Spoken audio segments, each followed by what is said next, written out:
Operation GCD with an Appalachian grin. Adventures and shenanigans, we're diving right in. Out in the holler where the secrets creep, garbage can dudes digging mighty deep. Secret societies, shadows in the pines. Operation GCD of American rebels design. Double J searching deep in his brain hole, past layers of melted hops and bone resin. From cults to cover-ups, we're talking about all of that. So watch your sixth friend and the truth we trust. The world's a puzzle, grunge rock ain't what it seems. Ancient alien cargo cults haunt the moon's pale beams. Cincinnati schemers, history's a haze. Double J's on the mic, lighting things ablaze.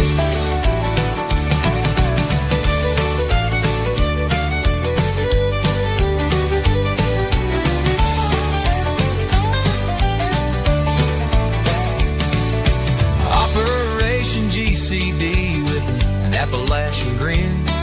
Adventures and shenanigans, we're diving right in.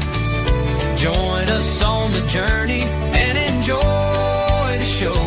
Thanks for joining us to get a little GCD.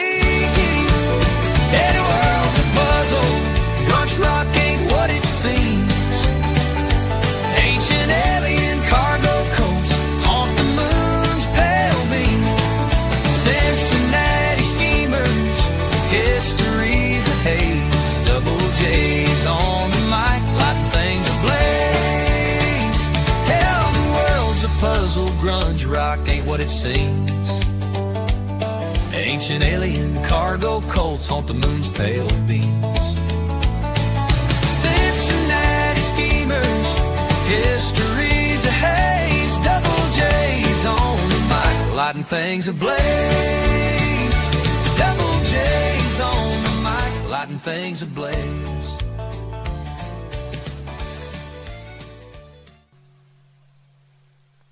Boom!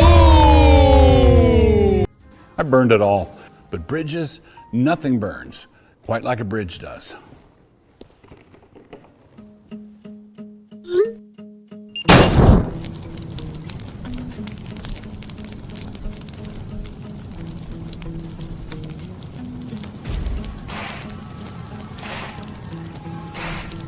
Happy November.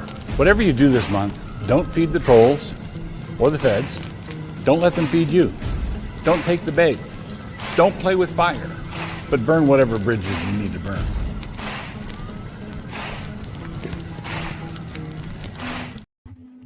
Howdy, folks. Your host, Double J, back here, coming at you live from my studio/RV dining room, located directly inside America. Welcome back, folks, to the interwebs. Once again, your host of Operation GCD here. Cut my finger up real bad here. Apologize. Bleeding everywhere. Your host of Operation Bleeding Everywhere, JJ Vance here, and perhaps more notably, not the vice president. Anyhow, no bombs here, folks. No bombs. Anyhow, folks of the interwebs, thanks again for joining me here tonight to get a little GCD. That's Clint right there. He's backstage. We'll be your pilot and navigator here tonight for this shenanigan-infused journey into the mind of this particular garbage can dude. Oh, and I hope you found some garbage can dudes at that local watering hole. And anyhow, not gonna lie to you, folks of the interwebs, got a real barn burner here on deck for y'all tonight.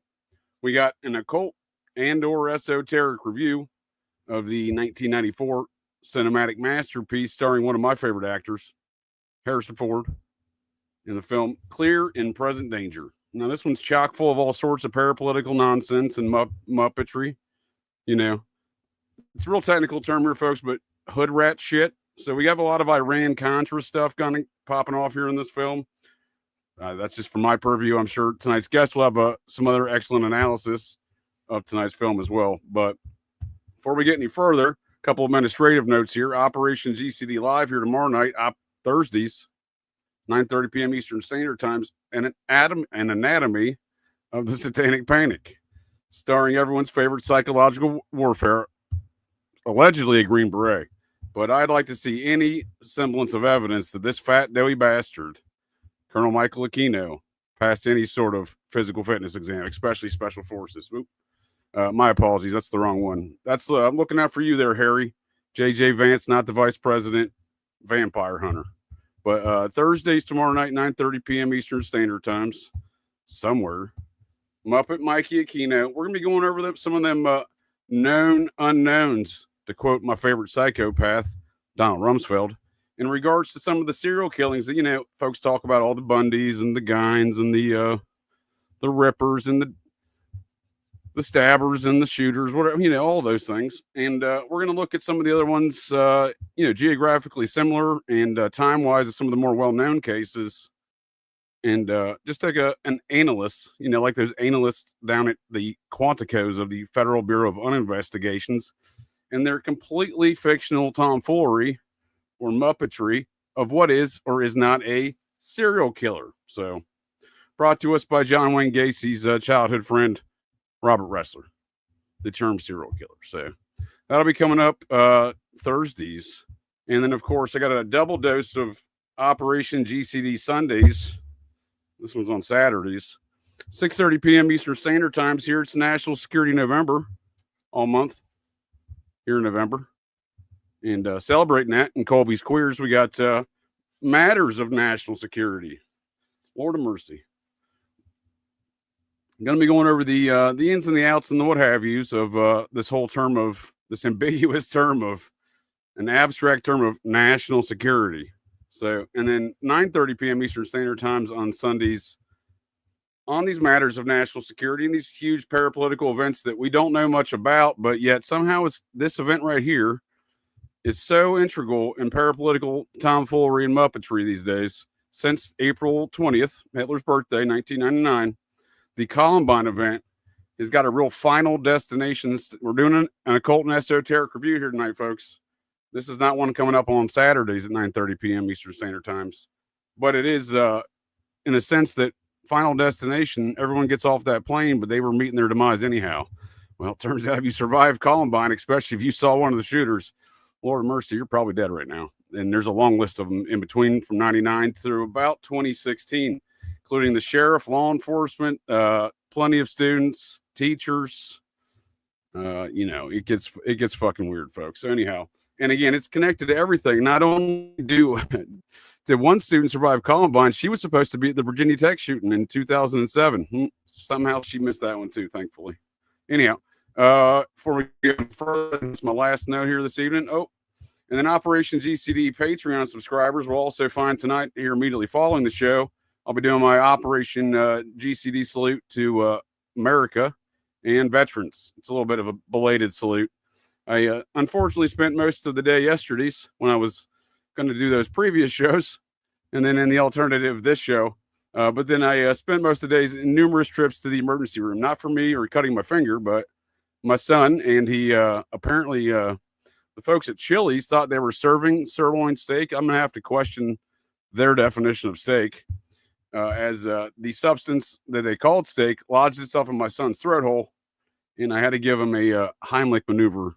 And unfortunately, some of that steak then got lodged in his nose hole, in the backside of his nose hole. So we had multiple trips to the ER.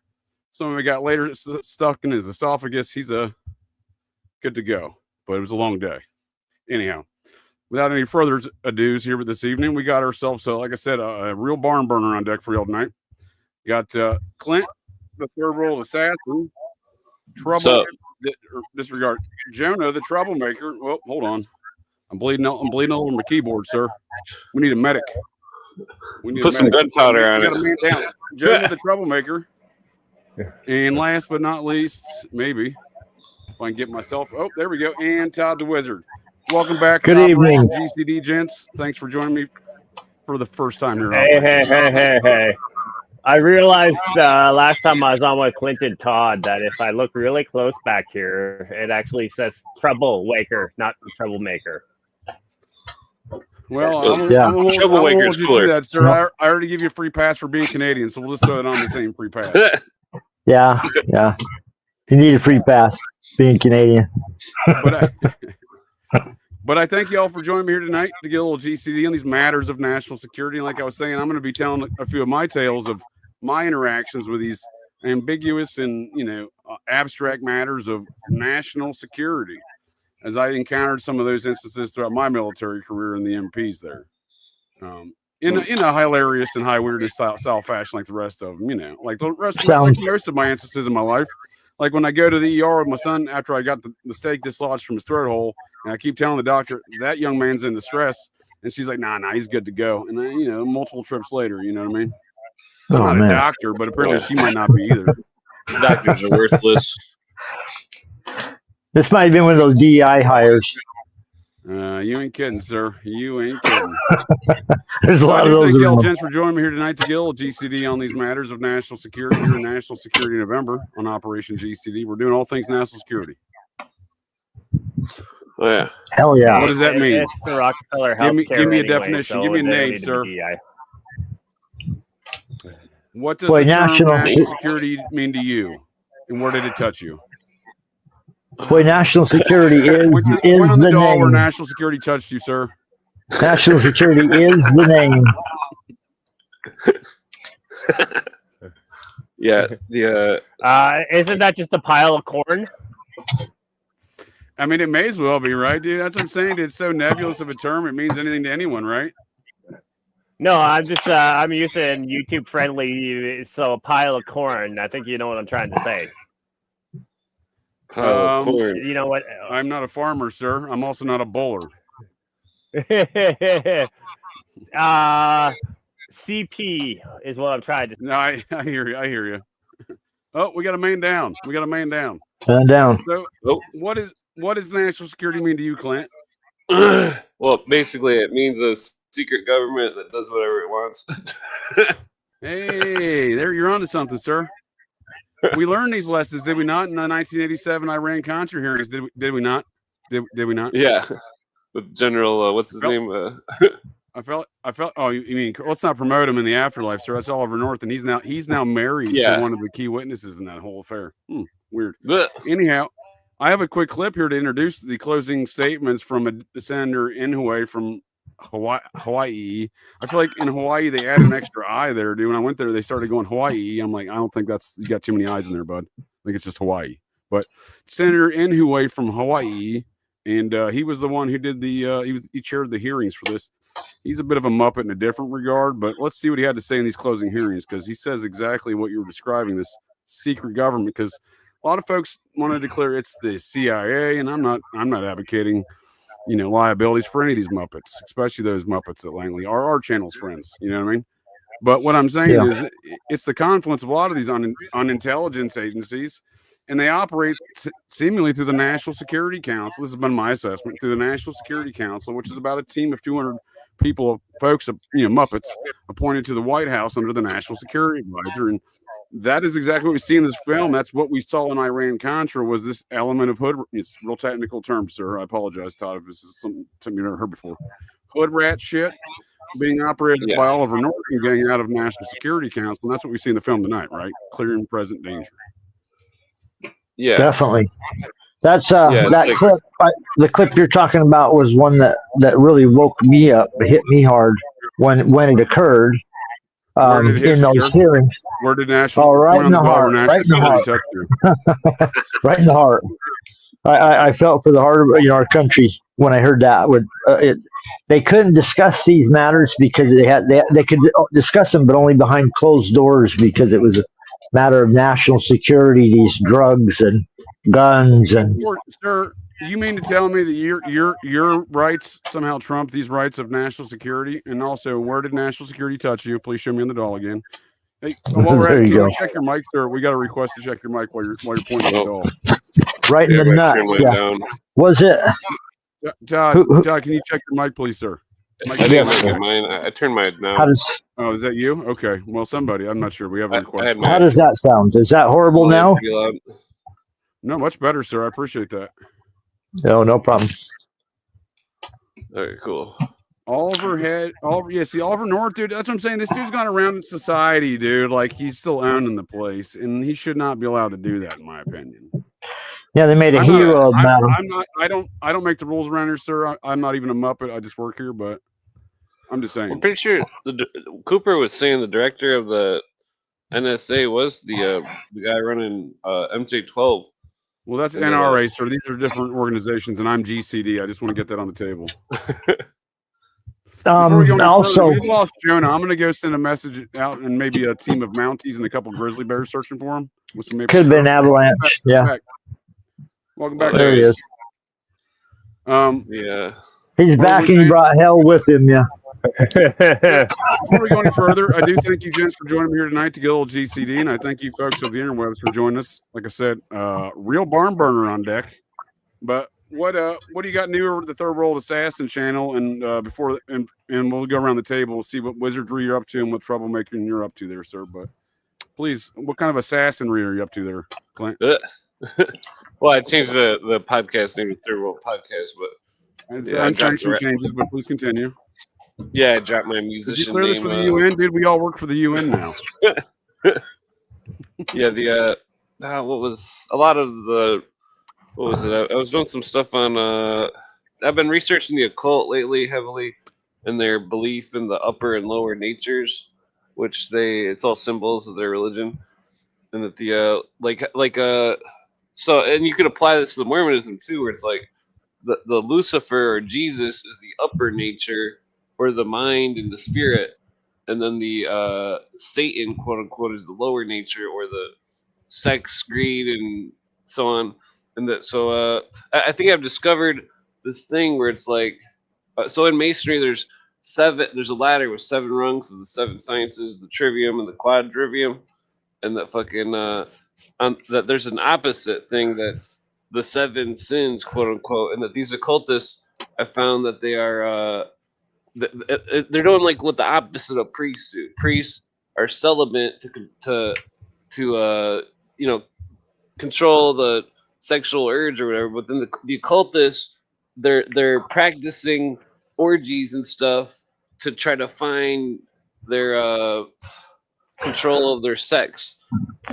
Basically, that's what I found. If I understand you correctly, sir, what you're saying is national security touched you. Please show me in the doll where national security touched you.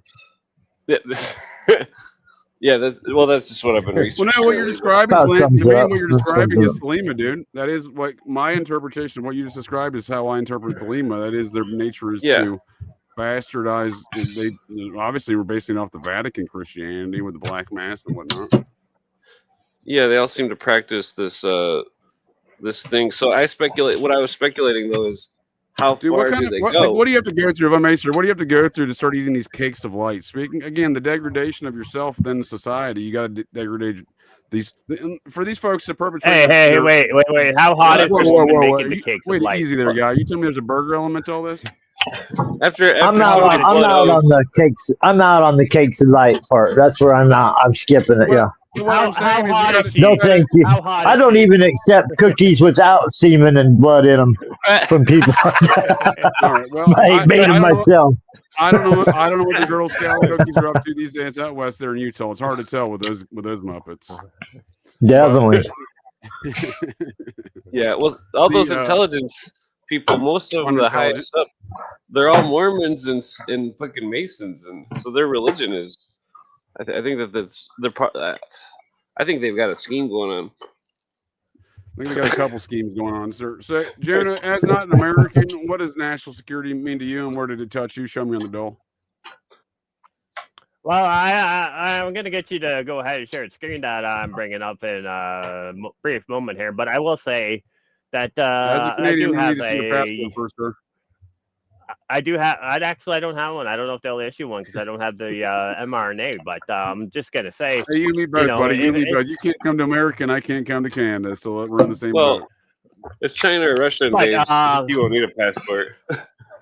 What I was gonna say is, so I just enjoyed the fact that it's Jack Ryan because I'm Jonah Ryan, as they forced me here. But when we talk about national security, I'm just going to go ahead. I already put in my search engine or my find on the and oh shit!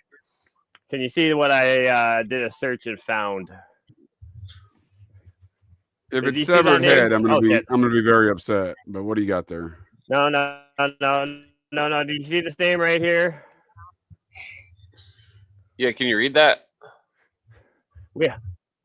That's We How all know about who a that is. summary? Do Yeah. you see that name? Yeah, I didn't. I'm with Todd, dude. I know we're taking a reading Steve exam tonight, Pachenik. sir. Yeah, you have to just read it out loud. How about a summary? Can you do a summary? Steve Pikezenek. Is that Polish? Created by. So there's a whole series of the Tom Steve Clancy, Pajeknik. which is Steve Pajeknik. yeah, his co-author Steve. Alex Pajeknik. Jones's buddy. We're gonna have to get into that. Yeah. Interesting. No, I brought this up first and foremost because when JJ's asking me national security and where did it touch me, but Steve Pachenik, the left-hand man of Henry Kissinger, and Bob Cocaine Evans, where did he touch you? Yes, sir. He probably touched Steve Pachenik in some really interesting places that I don't care to know about. I know. I'm asking you where he touched you. Thanks. I'm out of here, dude. Although he did know my my distant kinfolk Cyrus Vance well. He was the Secretary of State there in that little muppetry. Yeah. Did you ever get to meet Kissinger in your lifetime as You got the wrong Vance, sir. You got the wrong Vance. So he is No. character. I'm just saying when you're doing national security, you might have run into him once. Oh no, actually I know. That's interesting. No, I never got to meet him. I never seen Tim. I seen a lot of other Muppets though, dude. Because he was always there still, right? You know, he was still he was. He was more part of the Obama Clinton kind of apparatus, and I most of my presidential security was within the Bush apparatus. Oh, he was still with Bush, but not as open. Yeah, but not as visible, right? Like he wasn't in your face all these guys. Even he was a huge part of Trump's first administration through Gerald Kushner. Or Kuckner. Well, no, he would go to the White House himself in Trump's first administration as well. I'm saying, but he'd always come in through Jared Kuckner, right? Oh, he's been the senior advisor since Eisenhower, but as far as intelligence matters goes. Who are you talking about, Kissinger? Yeah, Kissinger. Kissinger could come and go, and he went wherever he wanted to, man. He was everywhere. At 100 years old, he's in China. He's in the White House. I love that you bring that up because I always say, like when people ask me about Kissinger, I'm like, I'll tell you what, you find me another person at 100 years old that flies into China and makes that bitch Xi Jinping bow down to and meet him one-on-one on zero notice. Yeah, dude, that was an important meeting, dude. He was on his deathbed, dude, for sure. But I mean, who else can fly into China and say, "Xi, you're meeting me now"? Very high level. It was assigned by John J. McCloy back after World War II. And so this is the most salient characteristic for Steve Pajeknik's life, in my opinion, is that his family fled the Nazis and they went to Cuba. And in Cuba, that's how he got linked with the CIA. He was the man on the ground for that whole Bay of Pigs situation. Oh, wow. Okay. Yeah, dude. He fled the Nazis. He fled the Nazis. No. Hold on. No. There is a little bit better story about him. Well, hold on. What I'm saying is if they're going to groom somebody, he was the guy they were going to groom, dude. He was like 14 years old or something like that. Pachenik? Yeah, in Cuba, dude. Yeah, he was in Cuba, dude. His family fled Europe years prior, dude. That's what I'm saying. That's how he got linked up. Oh, yeah. Okay. I forget what Cooper says about the Bay of Pigs. There was some kind of complex shit with it that slips my memory right now. Well, I'll give you one, sir. Everything that we deal with in conspiracy culture, not aside from the fact that it goes back to the society, because that whole Kennedy situation obviously does. Kennedy, his father-in-law, their son, Edgar Hoover, Lee Harvey Oswald, all these folks are part of the Society of Cincinnati. But I think everything goes back to. I think we've discussed this before over on the Third World Assassin. All of us have over there that. If you track all of the current matters of parapolitics, all these kind of drug trafficking and other hood rat shit activities as depicted in the film, and we see kind of depicted in real life in Iran-Contra and whatnot, that shit all goes back to that whole dispute around Kennedy, whatever the fuck that was about. Well, that's when they started. There was some weird shit going on. Let's be honest. Hold on. Go ahead. I speculate on the the whole, because Kennedy signed the UN thing, the World Disarmament thing, public Department Publication 7277, and then it's interesting that because I think he went against his masters, and then that's why they murked him. That's what they want you to believe, sir. That's what they don't want you to believe. It wasn't Lee Harvey Oswald that shot Kennedy. He got hit by lasers, sir. There's thousands of Americans out there. By the way, I've been shot with a laser beam twice. JJ, yeah. Oh, Cooper thought Greer shot JK. Yeah, JF. But JJ, can I also get you to bring up the next screen that I'm sharing? Because Steve Pachanek, there is a more interesting story that you'll see here, even in Google AI, says Steve Pachanek, a former I'm US not one State with Department names, sir, but I believe it's crisis Pachanek. But please continue. United States State Department crisis manager co-authored a book titled "We Killed Aldo Moro." There's arrest warrants for him, and there's still arrest warrants for him allegedly in Italy. Because for people that don't know, Aldo Moro was the prime minister of Italy. He was kidnapped, and then Kissinger and Aldo Moro in 1978. Actually, one month and 1 day after my birthday, the kidnapping took place, March 16th. I was born February 15th, 78. But so they flew over as probably sucking on my mom's titties. But I mean, so they went over as White House negotiators. So basically Aldo Moro met up with the Red Brigades allegedly, and then Aldo Moro ended up dead, and pretty much all the world actors knew that Kissinger will come after you but that's who Tom Clancy's co-author is, right? And then good old Alex Jones will tell you there is an argument to be made. He is the real Jack Ryan, right? Yeah. Yes, there is. Yeah, it seems as though Tom Clancy writes nonfiction. Well, he used to write them, sir. He died a very mysterious death, did he not? I mean, it was very untimely. The Johns Hopkins folks were just like, yeah, he's dead. We don't have to tell anyone why or how. Yeah. I missed how Tom Clancy died and the mystery around that. I didn't realize there was one. I did discover that there's a thing called the Ryan verse. Preparing for this show tonight, I'm like, the Ryan verse? Oh yeah, all these writers have taken over after he left or he died, and there's 4 authorized writers and movies going out, TV series, the giant phony franchise. Yeah, and it's all Jack Ryan Jr. is the head of like a non-official assassination crew. And then, because I've listened to them all, I shouldn't say I read them all, but so then Jack Ryan becomes the president in the series, and his son's like a number 1 assassin for him. And then one of the main stars, the guy that one of the main stars in the book, who also had a couple spin-offs, Clark, who was played by that homo Willem Dafoe. And that's there's definitely a whole the books are interesting to say the least. I mean, they do have a number of Tom Clancy, Steve Pachanek-esque predictive programming or revelations within them, to say the least. If I'm not mistaken, isn't Steve Pachanek the guy, the Muppet who introduced Q on Alex Jones circa October of 2017? Whoa. I do believe so. And Alex Jones also claims that. I apologize. Let me correct that, sir. Let me correct that. Bill Hicks. My apologies. We better check with the RR. We better check with RR channel on that. JJ, see what they say. Bill Colby. Well, I speculated. I know it's like Bloody Mary. You got to say the name 5 times.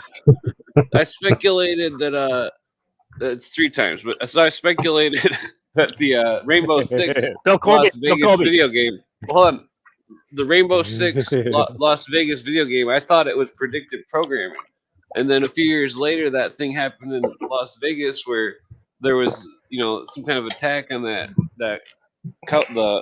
the country music. That was not an people. attack. That was MBS Yeah, taking out his family members. Yeah. That was that was Jonah's favorite artist playing that night. Would you believe though? Jason Speaking Aldean, of fuck him. this concept of Final Destination Columbine that I'm doing here on Saturdays, Operation GCD Sundays on Saturdays, but That sounds good. the Vegas shooting has the same thing. I might be doing a rebuttal on that myself here with the Vegas shooting because we got survivors of the Vegas shooting. There's a long list of them that died in car accidents, drug overdose deaths, murders. The Garlic Shooting Festival, and I don't know if they were shooting garlic. The Garlic Festival shooting, there we go, in Conroy, California, I believe it was. The Thousand Oaks Country Music Bar, and lo and behold, Hey. Wilkinson Wilkinson is a country music superstar. Oh, 1 second, sir. Lo and behold, who was all present and accounted for at the Thousand Oaks shooting, country music bar shooting? That like 7 victims, 7 folks who survived. Apparently, the Vegas business allegedly died there. Michael McCoy, I believe his name, or Mike McCoy. He's the pastor that's taking over Turning Point USA. And who is his daddy, and what does he do? His daddy was a captain in charge of psychological warfare operations for the United States Navy. And when he retired, he was a Bill Colby ball-washing Iran-Contra money launderer. One of the largest bank collapses in American history at the time, back in 1989 in San Diego. All these Muppets know each other. It sounds like it. Yes, sir. What were you saying, Jonah? Isn't that weird? What is your take on all the connectivity of these various shootings? As a Canadian, what is your take on these things? Also, I was going to say that. Show me on the doll. I was going to say that Alexis Wilkinson is a country music superstar, according to Nick Cash. Nick Cash. I don't know who that is. I don't know who that is. Oh, the honeypot from. Oh shit! I'm about to get $5 million lawsuit. Oh, you meant his beard. What does his Mormon boyfriend think about all that? I wonder. But anyways, let's go back to Steve Pachenik real quick and good old Bill Hicks, because not only is he the one who kind of brings up the Q thing. Now, I always say the number one giveaway that Bill Hicks is a fucking Fed operation to me, and I mean, I'd like anyone to go ahead and give me a good reason why. So when he brings on Steve Pachenik, he's like, "Oh, here's a man who knows from the inside out. He used to work for the State Department. Not used to work for it. He was Henry Kissinger's left-hand man, not the right hand, because there's a guy above him." Dude, allegedly. No, he was the under deputy or whatever, right? He was the under deputy or deputy under secretary. So he was the second in line under Henry Kissinger. You tell me that he's got that far up. Sir. He got that far up, but then he turned his back on national security and they let him live. Okay. Well, let's play a game called I Know the Event Happened, but I don't recall what it was. And it was, you all probably know this one. One of you, all three, can help me out with this one. Help me out my brain holes at the moment. It's drawing a blank. There was a Israeli-style related event, circa 1983. Well, I don't know about that one. Involving, I believe, a cruise ship. All right, hijacking of a cruise ship. Let's go with hijacking of a cruise ship for 200, please. Oh, I know what you're talking about. I want to say USS Liberty, but I didn't know that was John McCain's daddy. I would like to buy a vowel and phone a friend. It's like West Africa, was it? No, I'm using the Google Demons to answer. You do that, sir. I appreciate the assistance. While you're doing that, and relative to your comment there, Uncle Ted, I appreciate that. So Argo, starring Ben Affleck, a.k.a. Batfleck. This was all done under a guise of Jack Kirby, the Marvel Comics fella. So he did up a bunch of like designs. 1985. Yeah, there you go. 1985. What was that called? What did they call that? Give me a name, sir. The Achilles Laurel hijacking. Yes, thank you. I appreciate your assistance. It says, and then again, it was another one of these ones. It was 4 men representing the Palestinian Liberation Front. Okay, whoa, yeah, dude! sure. Allegedly, dude. Allegedly. Yeah. What? It's interesting how. Well, hold on. Time out on the court, sir. Time out on the court. I just want to make this point real fast. And the connectivity of all these weird parapolitical events, demonstrating we don't know the fuck goes on in Muppet World. We're sold a bunch of propaganda, and we try to piece together that propaganda.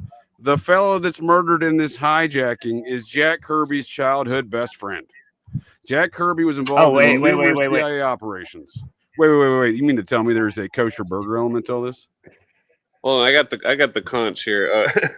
Okay, so Ben Affleck's in that one spook movie, and then his best. Time out. Let's ruminate on that point for a second. Easy on the I was just going to mention the Born Identity. Easy on the racial slurs. Let's ruminate on this point for a second, sir. On the connect, how does this happen? How do these things? I'm not trying to do a Reagan thing, and my fingers bleeding. How do these things connect? Why do these things connect? Can I just point out though? I'd like to give Todd an opportunity to demonstrate his wizardry. What you have to first clarify is how do which things connect?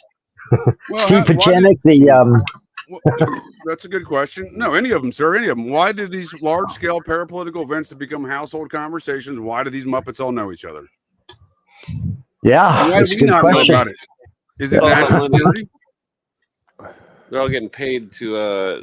It sounds like it's three. It sounds like it's 3 or 4 layers of stories that are being fed, so that you get different versions and different angles and different political divisions get their own stories. Yeah, I like where your brain was at, sir. That's precisely what we see in the plot line of tonight's film. We see all these Muppets, they're all stabbing each other in the back. There's 3 or 4 different narratives being sold at one time, even amongst their unintelligence agencies, right? Yeah. Yeah. Can I just point out in response? Go ahead, Clint. So that he confronts that guy and he's like, "Oh, you're fucking around," and the guy's like, "Oh, look at my little letter from the president. I can fuck around if I want," Fuck around, bragging about how he can do whatever he wants. I got that clip for you right here, in fact. A little early, but let's hear it. Let's see it. How dare you, sir? Hold on. You see everything in black and white. No. Not black and white, Ritter. Right and wrong. Oh, you see? There you go again. Why was I kept out of it? You weren't kept out of it. You're neck deep in it. You went before Congress and you got the money for it. You went before Congress and you lied to I never lied to Congress. You lied know I didn't lie to Congress. Advised. Give me that. You told them no troops. There are troops, Jack. I didn't know that. You know I didn't know that. No, I have no recollection of that. That's the term you have to learn. Who authorized this? I'm sure they'll ask you that. Who authorized this? I have no recollection, Senator. So I have that clip you're talking to. I want to play that one first, the immediate preceding clip, because that tees up what we're talking about. So you have all of these folks doing their own agendas, stabbing each other in the back, doing a lot of muppetries, and these unintelligence agencies. So there we have is the two. At the time, it's a slight different configuration. The deputy director of intelligence and the deputy director of CIA, or who we have right there. And one of them did a bunch of weird deputy of intelligence and one of operations. Well, no, because back then it was a slightly bifurcated agency at the time, so they've conguagulated all into one Muppet these days. But no, but I'm saying in the book it at least was deputy of operations, deputy of. Oh yeah, well there was some changes in the book to the movie though, right? There was a couple. There's a number of changes. There was a lot, but the book was 700 pages, and since we're talking national security, I'm just going to point out here we go, Tim. National security means is these fuckers give stale bits. Fuck it off. What that clip you just played reminds me of, JJ? Can you say that again? Can you say? Hold on. Can you say that again? I cut out there. Oh, I was mocking Tim Horn for giving me stale tidbits. Tim Horn? Who the fuck's Tim Horn? Tim Horton. I don't know. Tim Horton? I don't know what's going on right now. It's the biggest. Tim Horton out in the chat. What's going on, Tim? Hey. No, it's the biggest.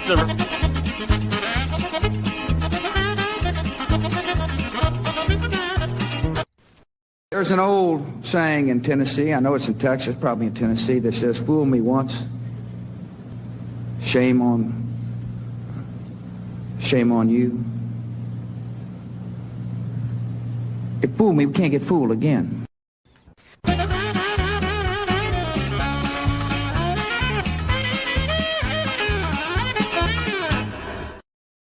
He was singing that rock song. That's one of our modern era's greatest presidents. philosophers, and in fact artists. Have you seen his paintings? They're fantastic. So, Yeah, they are. anyhow, let me no close Corey out this Feldman. clip here.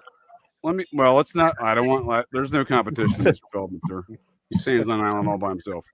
So we see in the clip, this is how they operate in DC. Like, oh well, we did some secret shit. We wrote some shit on paper, and I got it in the safe. But hey, buddy, I'm good.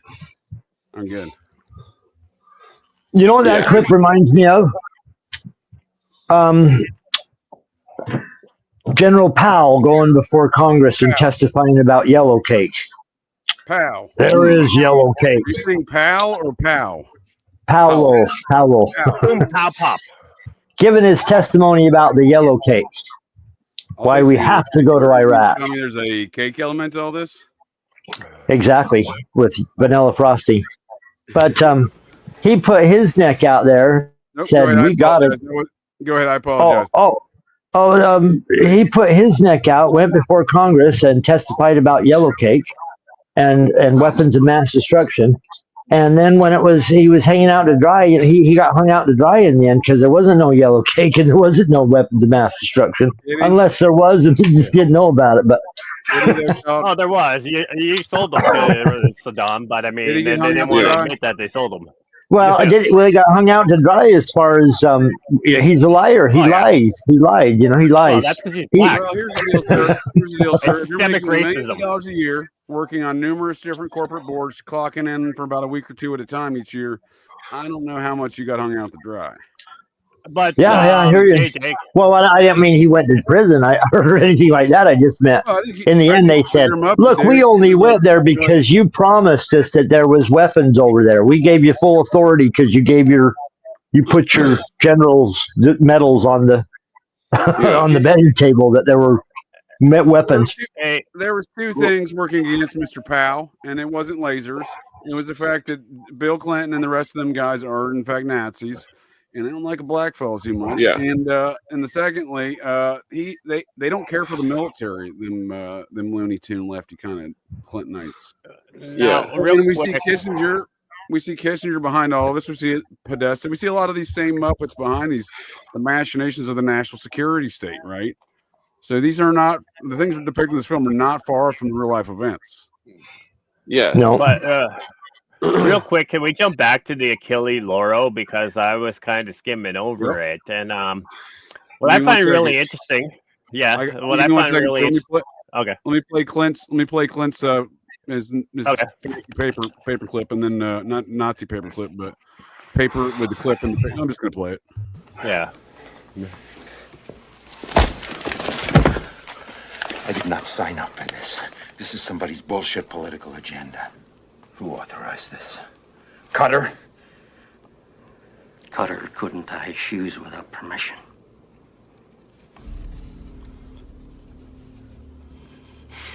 If I go down, you're going with me. Wrong again. I have an autographed get out of jail free card.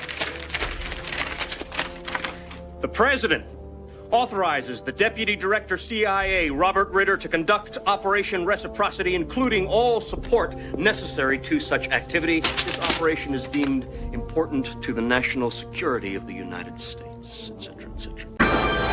Get off my plane. Oh, my bad. Is that the wrong Harrison Ford film? There's 44 states of national emergency happening right now simultaneously. Now, since you have that back up, the Achille Lauro, can I just get you to scroll down to where they talk about their reciprocity operation? I'm going to need to see a passport, so you're Canadian. This is matters of It's national called security. Operation Wooden Leg. Tell me it's not a false flag when you name it Wooden Leg. Dude, tell me what kind of name is Leon Klinghoffer? Klinghoffer? That sounds German. Yeah, dude, look at this. That sounds like something stuck to your asshole. Dude, it's made Wikipedia, dude. Look at that. Look at that. There you go, Joe. Information on Certainly the does. Look at it. Jack Kirby. Yeah. And it sounds like he didn't wipe his ass very well. Well, he's got a Klinghoffer is what you're saying. I get it. But how is it that a CIA guy, Marvel guy, I would argue Thelemite, Jack Kirby, got a lot of diddler friends. How is it that he and his best friend dies in this incident? He's involved in the Argo affair of Iran-Contra fame, right? Wait. That's the Iran-Contra hostages, right? Wait. Was this second, the basis of Delta Force, Chuck Norris? Wait a second, sir. You mean to tell me there's a burger element to all this? So when we look at these major epicenters of Muppet activity in this national security state, we see the JFK Bay of Pigs situation, but then we see the Iran-Contra situation.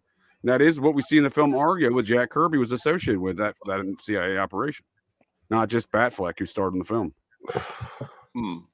Had no idea. Yeah, I never heard that. That is wild. Right in your face. I promise there's going to be a barn burner to the folks. Jack Kirby. God. Wild. Dude, I just looked it up. Here's what's wild though, right? So that was like a cruise ship hijacking in '85, right? And then Delta Force with Chuck Norris, which was a Palestinian Israel hijacking of an airplane, was released in 1986. You mean to tell me Chuck Norris himself saved these folks? What's the release date on that? That's he like might have like the power of his mind. The power of his mind, very powerful. Well, they just heard he was coming over there, man. They gave up. Chuck Norris is a dick, by the way. I'm just saying.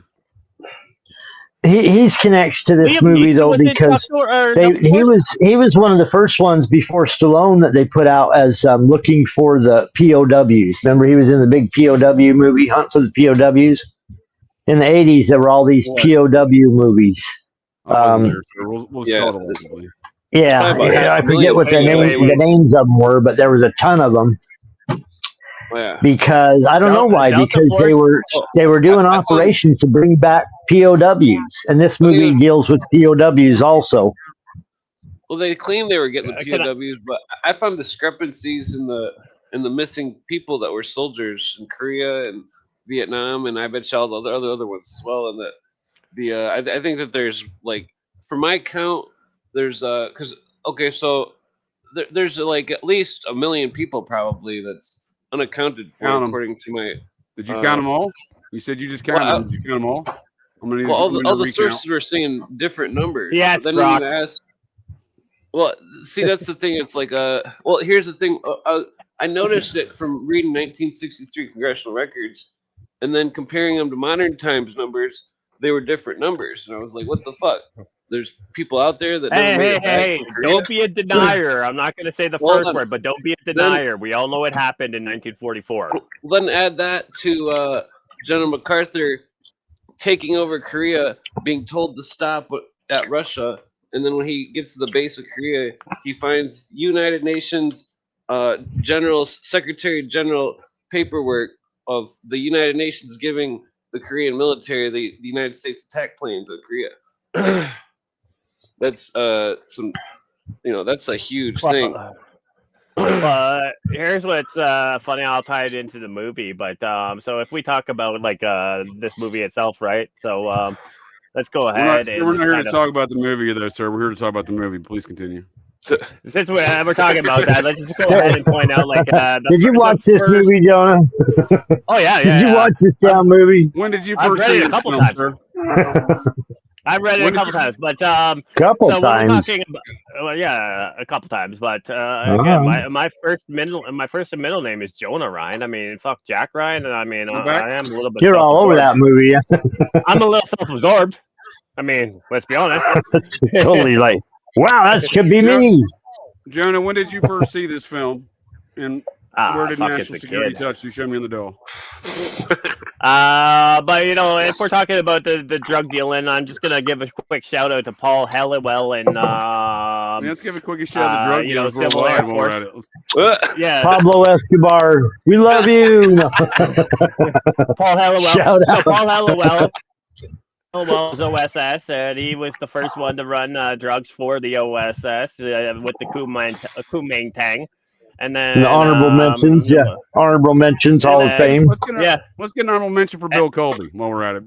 There you go. But couldn't have done it without him. With what Clint was just saying, because if you go ahead and read America's Retreat from Victory by Senator Joseph McCarthy, he goes all into about how Chiang Kai-shek was actually the ally of the Russia, the U.S., and the Great Britain. He actually attended 2 of the 3 conferences, but then, that communist Marshall, who was the general, who was never actually in the armed forces himself. He was, or maybe not never, but anyways, he came from the Peace Corps, which was started under communist Roosevelt's administration, and became the war general. And he betrayed Kuomintang and Chiang Kai-shek. Not that I'm saying he was a better option, because let's be honest, fuck China. Sir, I'm not convinced you're just making up these names. Are these real names? Is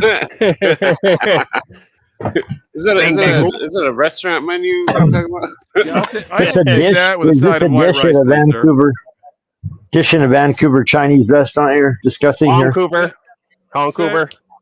So if we may first address this question, you all tell me your initial analysis or analysis when you saw the film the first times, and then when you've seen it more recently, and then we'll get into some details. I got a couple of details that I picked up on real hot and real quick, relative to current circumstances popping off, and relative to the events we see in this film.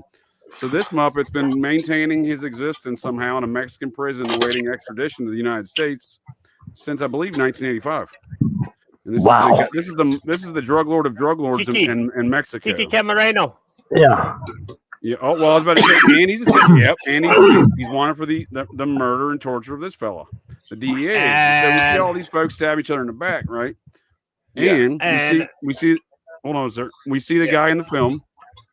He's like the intelligence guru for the Mexican drug lord down there in Colombia. I'm sorry, the Colombian drug lord in the film.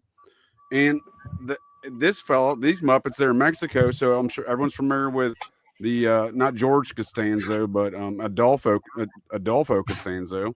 Speaking of anti-Castro Cubans, like old Pychanik there, Adolfo Costanzo, the wizard of Matamoros cult there, right? He was actually being shifted around to different cults. He was the intelligence wizard guru for numerous drug cartel leaders, being shifted there by Interpol.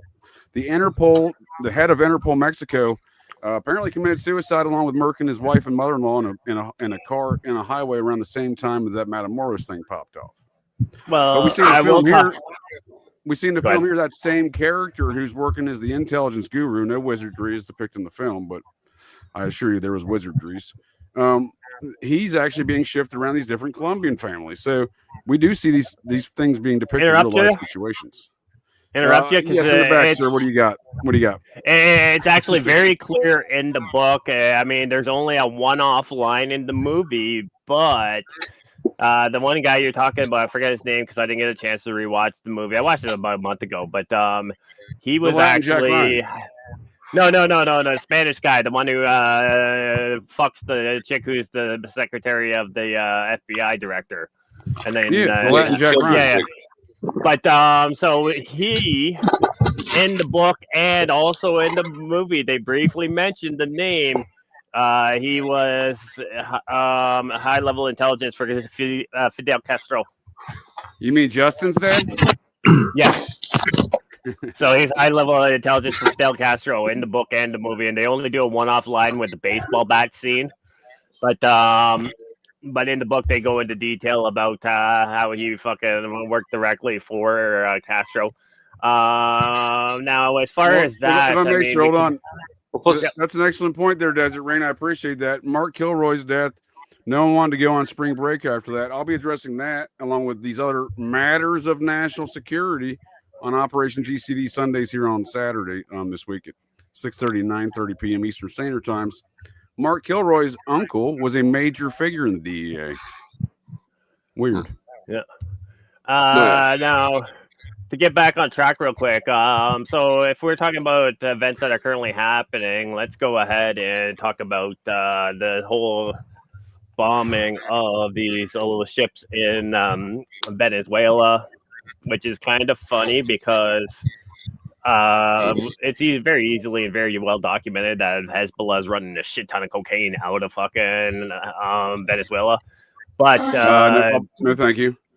But the routes the routes that they're attacking aren't actually American routes. They're the routes that go to Europe. because the majority of the cocaine that does come to North America goes through Vancouver and then crosses the Canadian border.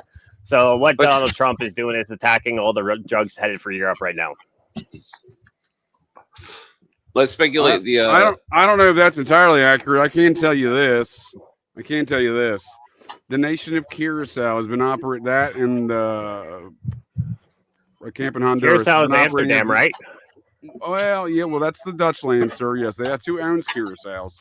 But the U.S. Air Force has been operating the U.S. Air Force has been operating their drug interdiction operations out of Curacao and Del Soto and Honduras. Yeah. So the reason why they're located on those two locations, you look on a map hole, is because it surrounds the nations of Venezuela, and Venezuela's been doing a lot of cocaine stuff for many years. So I don't. What I'm getting at though is. I've been talking. I think there's Nazis down there making. You think there's Nazis, cocaine, but so then I think there's also CIA down there, and I think you think those are different organizations, do you? Well, my uncle was down. He was in Brazil in the 80s for the military, and they were killing weed farmers and cocaneros, and fucking I think that they were telling there were people that they wanted to get rid of the drug dealers, but they wanted to be the drug dealers. They all want to be the drug dealers, Clint. I think the Nazis are they're moving the coke to Europe through NATO and stuff, and but the Russians are also, they've got their paws in the South America. Well, okay.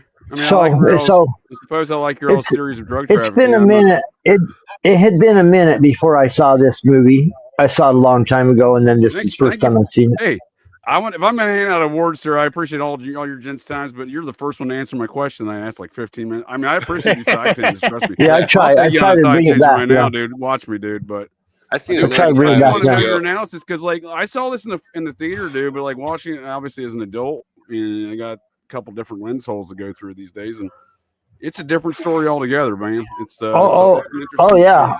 When I watched it this last time, like a couple nights ago, I laughed out loud when the president came on and said, I promised the American people that I have to do something about this drug problem. I laughed. I'm like, holy shit, that's funny. Right here. How dare you, sir? How dare you? Oh, my bad. That's the wrong one. Where to stand, sir? Still not the right clip, but I do know it's a great scene. I laughed at that same scene, and isn't it interesting? They casted a fellow looks a lot like George Bush #1. Yeah, and kind of Clinton too, with the big bulb nose. Yeah, a little bit of mixture, huh? They mashed them together. Big dick-headed nose. Do you remember when George Bush Sr. he went on TV or some shit? And he was like a big bag of cocaine on his desk. Big bag of dicks. Man, I laughed when I watched it. You know what? I gotta say this real quick. I gotta say this real quick about this movie. Here we go. Can you hear that? No. Sounds off. No. Yeah, dude. I don't know what's going on. I'm gonna fire a Muppet around here, dude. Something's going wrong here. It's all good. Try it again. Okay, it's a great laughable moment. How dare you, sir? How dare you? Please continue. I'm not sure what's going on. That's a great laughable moment of the movie. That's when you realize this is a comedy too. It's not just a drama; it's comedy. That's what I thought too, right? So, to a certain extent, I thought it was comedy. Like, hey, we're gonna make sure we do this by the book and write this memorandum, and we're not gonna do all that stuff. You know what I mean? We're the good guys. We're the good guys.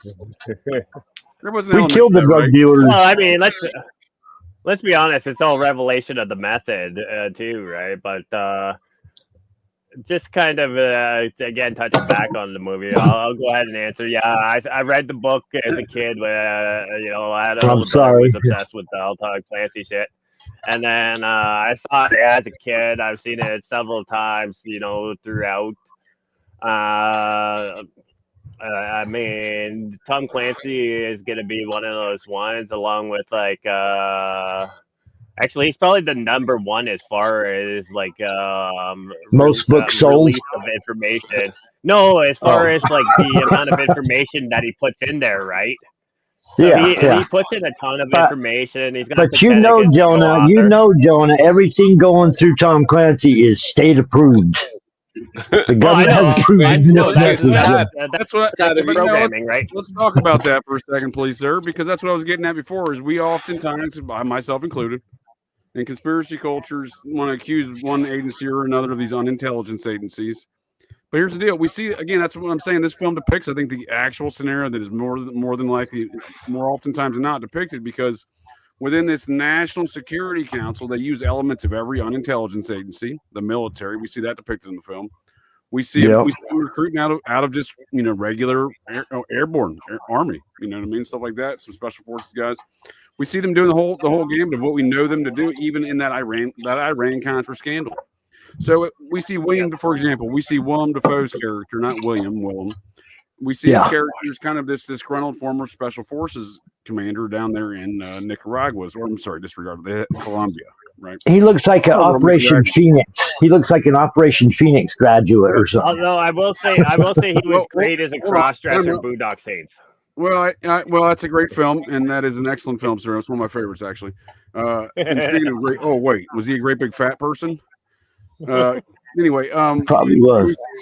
In the film, here we see the Willem Dafoe character. Well, in the Iran-Contra scandal, there's a Muppet from that real den of iniquity, Westchester County, New York. In fact, this man's cousin is indeed one of the ranking intelligence men in the Navy today, generals or disregard captains or Muppets, whatever they call them. Anyhow, this fellow got disgruntled. He lost his entire SEAL Team 6 team or whatever down there in Panama, and afterwards he decided to do a lot of Iran-Contra style National Security Council hood ratchet operations. Again, I repeat, I'm not the vice president, and these folks are not doing things in the interests of anything other than hood rat shit. And again, if I may just play one more clip I alluded to earlier, I forgot to play from Daniel Inouye from Hawaii, the former senator. Yeah. Real quick, can I point one thing out? Please play this clip because it will shed a lot of light on this. Yeah. Go ahead, John. It is an elitist vision of government that trusts no one, not the people, not the Congress, and not the cabinet. It is a vision of a government operated by persons convinced they have a monopoly on truth. Yeah, that was almost a good dude. Hold on, dude. That's one of them. Dude, I'm out of here, dude. Hold on. Obviously, these hearings have been about issues much more profound than who did what or knew what in the Iran-Contra affair. They have presented two visions of government, much as the Constitutional Convention was presented with different views of the relationship between government and its citizens 200 years ago.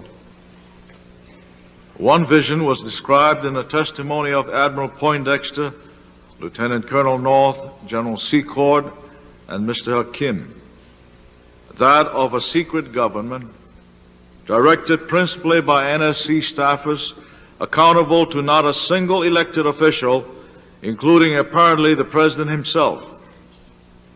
A shadowy government with its own Air Force, its own Navy, its own fundraising mechanism, and the ability to pursue its own ideas of the national interest, free from all checks and balances, and free from the law itself. Wow, that sounds like a fantastic group of guys. What could go wrong? Hey, let's call them wait.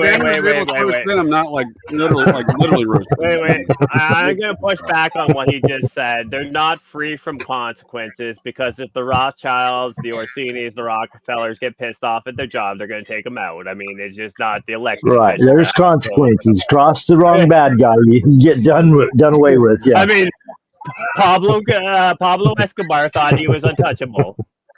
Yeah. So did the head of the fucking Cali cartel in the movie. He thought he was untouchable until his security chief gave him up. That's how the Cali cartel.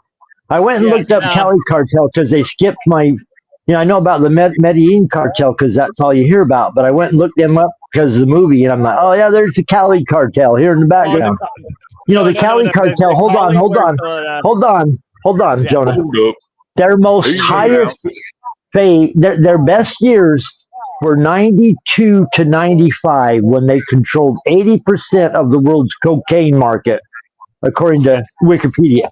So I asked myself, how much did this movie contribute to getting rid of the Cali Cartel? Which after the Cali Cartel, it became a even bigger mess with a bunch of smaller, more violent cartels in the background. Well, the Came into the vacuum, filled in the vacuum. The Cali was a little bit more professional. They were running in the back. They were running at the same time as the Medellin.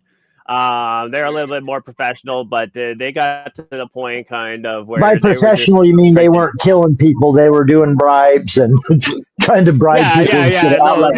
They're running like their Walmart.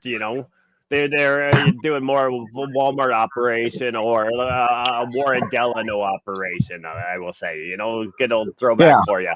So after them, though, after them, they got real violent. They got real violent.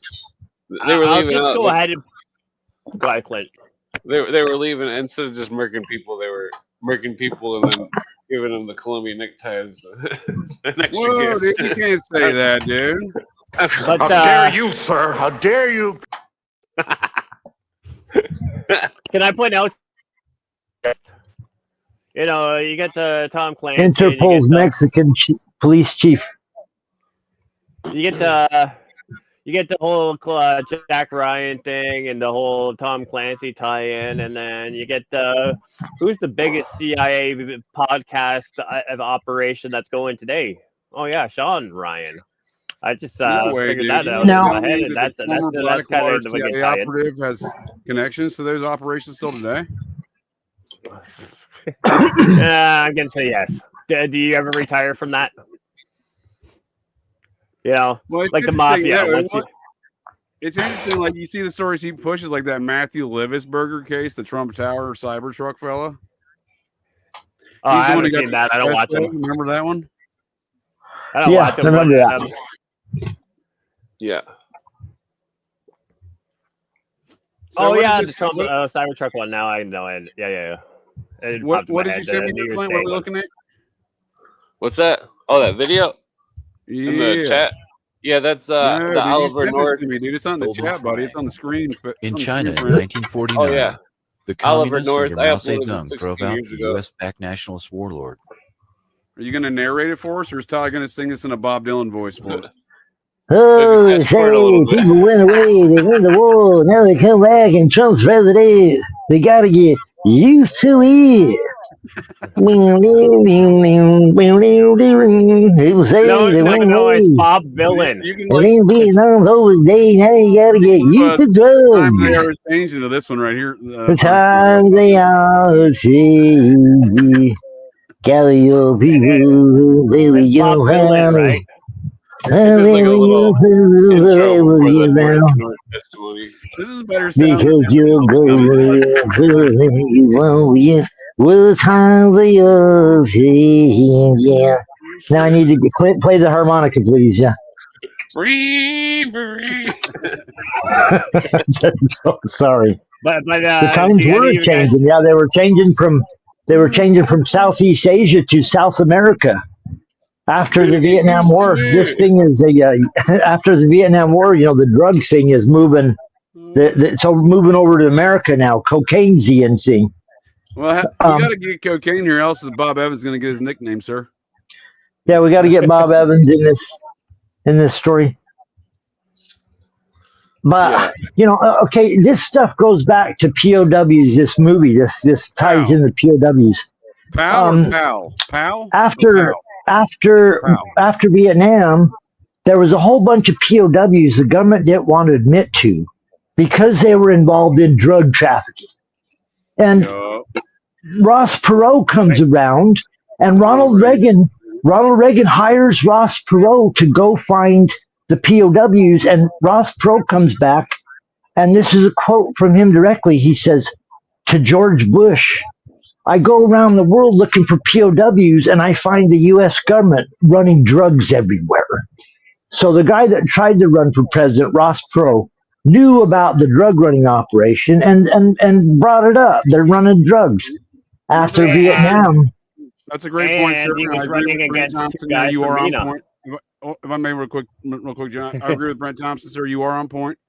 And if I remember that time, like 10 or 15 minutes ago, when I said like a lot of things coagulate in around Iran-Contras, would you believe that Ross Perot took his own jet, his own team of operatives, his own special forces? Because Iran-Contra happens, we don't have special forces. Iran-Contra happens, that is what brings about Delta Force. That's what brings about SEAL Team 6. There was no SEAL Team 1 through 5. That was a psychological warfare operation to convince the opponent they had 5 other teams like it. And 6 is their favorite number. So wasn't there 1 and 2 at the time? Hold on, time out. Hold on one second. These were competing when we're looking at this film and these competing factions in the film, as I was just saying, they're all stabbing each other in the back. We see that in Iran-Contra. So you have the Delta Force guys. That's one faction. You have another faction with the SEAL Team 6 guys, because they're all doing the same. They're all competing against each other and trying to save them hostages, right? And then Ross Perot gets his own faction of mercenaries, gets on his own aircraft and flies over to Tehran to save his own folks from his own company. He had like 500 employees over there. Now, could be some liability in that. Cooper and Now, dude, he just did what he wanted to, dude. That's what I'm saying. He didn't give a fuck. He hated the Bushes. Wherever he stood in other things, he hated the Bushes. It was clear. Yeah, well, he got on TV and he told America for the brief moment what the fuck was going on. He said, "Man, this is your money getting sucked down to Mexico." Never again is anyone allowed to bring a chart to a presidential debate, thanks to Ross Perot. That's what I'm saying. Ross Perot pointed out voodoo economics. Yeah, he told people, "Look, these guys are full of shit." So thanks for bringing this up here. So the reason you're talking about opposing operations, this is going back to what I was saying earlier. So I just did a quick search for Venezuelan Lebanese vice president. Of course, you'll see it is Tarek El Aissami.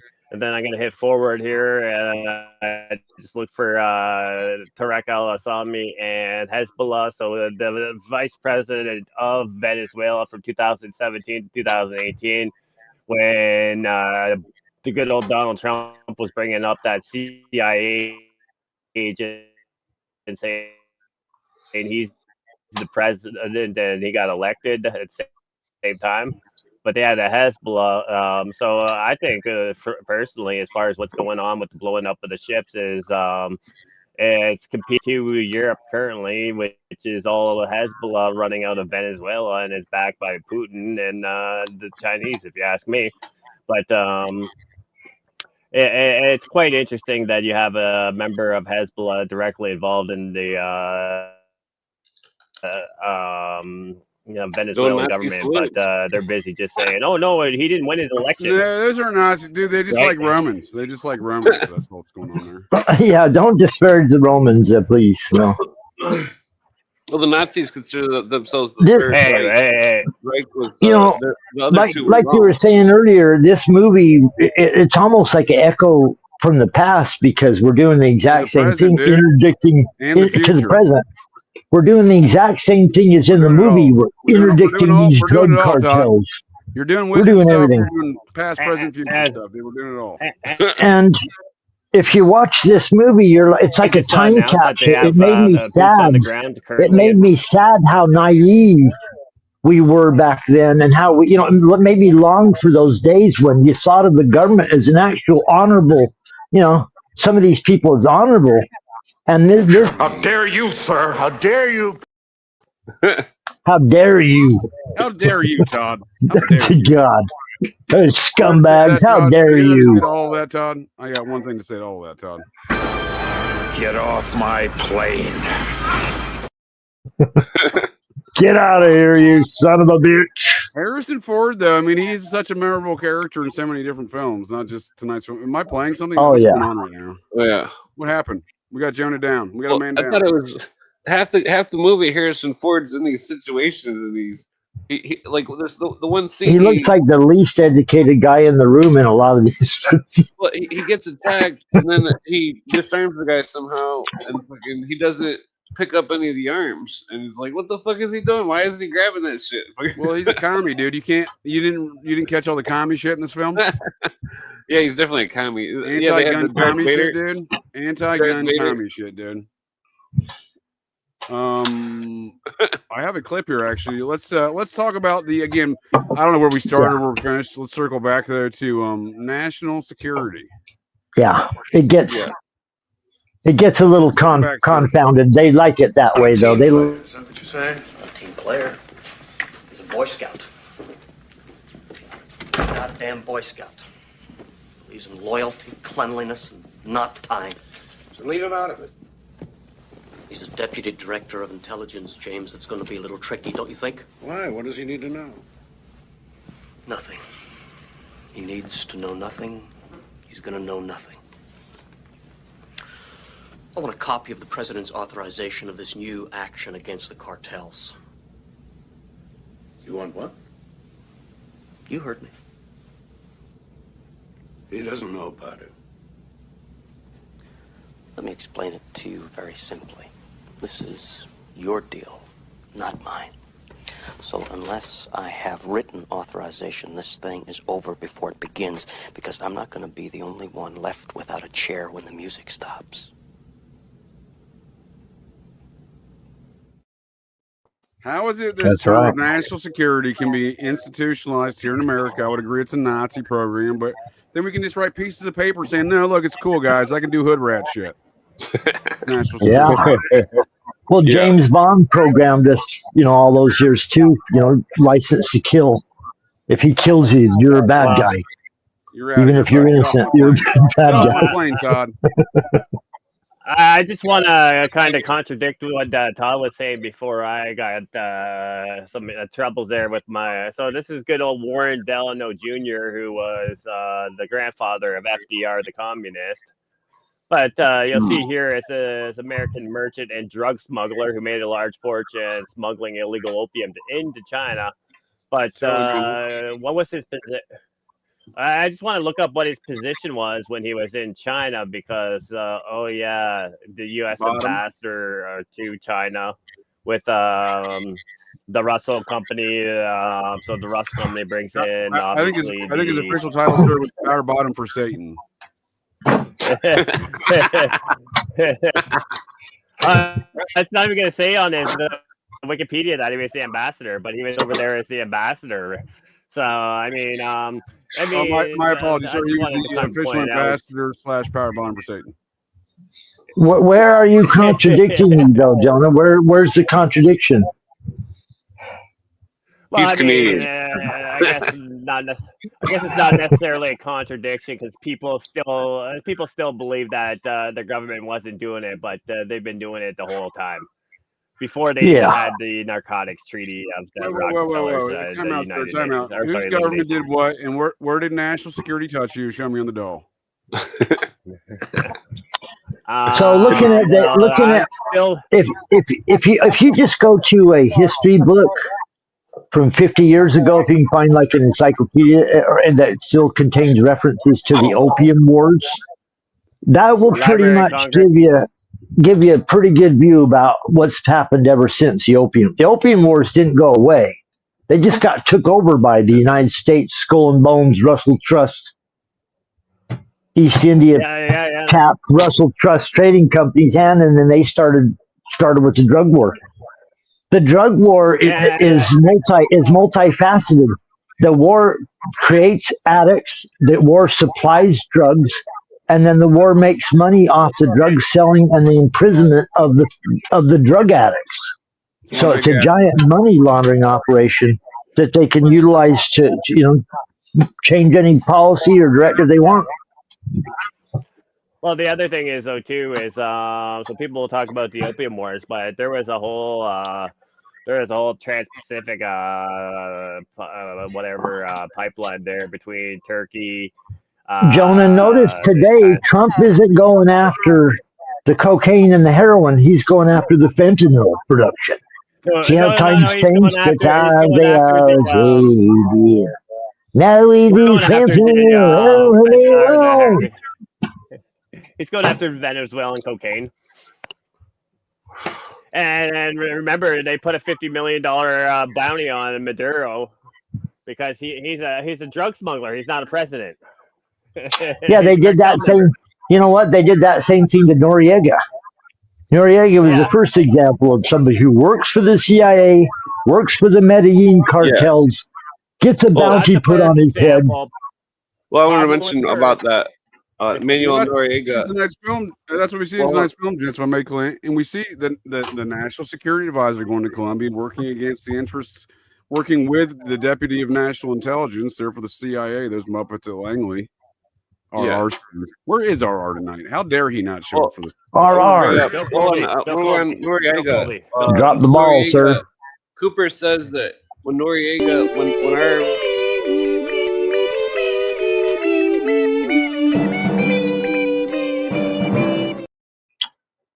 Cooper says that when our government, I'm trying to invoke the devil. Cooper said, well, I'll get Believe me, he's listening. Yeah, if he ain't listening, his other eyes are. Yeah. Cooper says when Manuel Noriega was arrested by our government that it violated international laws, and that he said when that happened, he realized he didn't know how far the New World Order has gotten, but when that happened, he knew that it was all in full place. So he was smoking the crack he was dealing, yeah. Who's Noriega? Show me on the doll where there's national so much security. about that. There's so much about they went there and arrested him. Let me put a book in on Clint. Let me put a book in on Clint Slayton real quick. So Noriega, that's the Panama situation, right? Yep. Yeah. They went there. The same one where that Navy SEAL Team 6 commander I said got disgruntled and started turning warfare against America. Yeah. Also seen in the DEA. I saw this statement from Dana Duda in the chat earlier. Narco Satanism. Also, hey, Dana Duda. Sorry, JJ. Love Dana Duda. You're good, sir. Also found there in the investigatory documents of the Noriega raid, he had a Satanist altar set up in his palace there in one of his rooms, no different as it referenced than a Matamoros cult. That's right. Yeah, but more devil worshiping. Can I just point out something that doesn't really get investigated? And so when Noriega they will decide to go after him, right?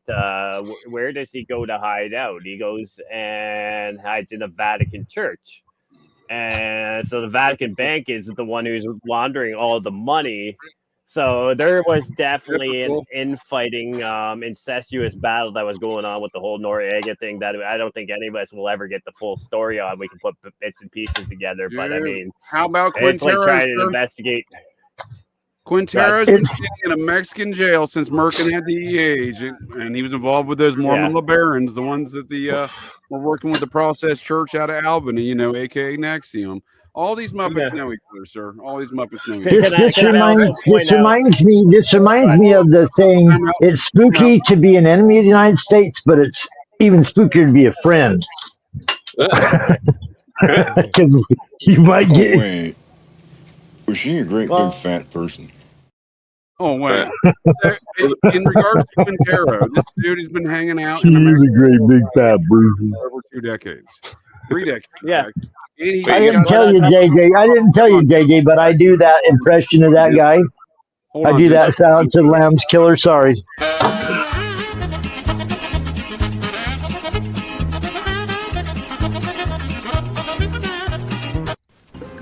Here are the pizzas. A lot of buses are free because I couldn't find the goddamn place. Russell? Bob. How'd you get a job? Fucking President Clinton. You had sex with President Clinton?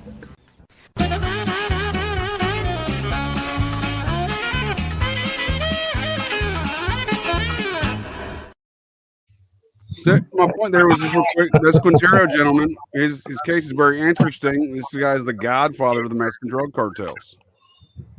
Well, Yeah. with the Quintero thing though too, right? So the Kiki Camarena situation. So that's when what's his name? The head of the Sinaloa was allegedly one of the ones who chopped up Camarero's body. But on top of that, and he worked for Quintero. We all work for Quintero. We also all work for the United Yeah. Nations. So you're out of uniform. But on top of that, too, is behind that situation, and they kidnapped, I think it was the vice president of Mexico, flew him into the USA because they had evidence that he was involved with it. They dropped him off, had him arrested, and then the Supreme Court sent him back, right? Yeah, dude. There's a lot. Everyone's stabbing each other in the back, like we see in tonight's film. Yeah. Well, that one scene in the film, the guy's like, "Oh, I think you better." Harrison Ford like, "You better give back that $650 million." And he's like, "What? $650 million? That's our money now, dude." Well, that's what me and Todd were saying earlier. We're like, they're kind of like, it's a little bit of, hey, we're the nice guys. We do the right stuff around here. Well, yeah, I mean, unless it's bad, and then we don't talk about it. We don't. You just don't reference it. But we're the good guys always. Look, I've been saying for a lot of years, I try to tell people when they're thinking about these subjects, when they're thinking about national security, we're Americans here, all except for Jonah.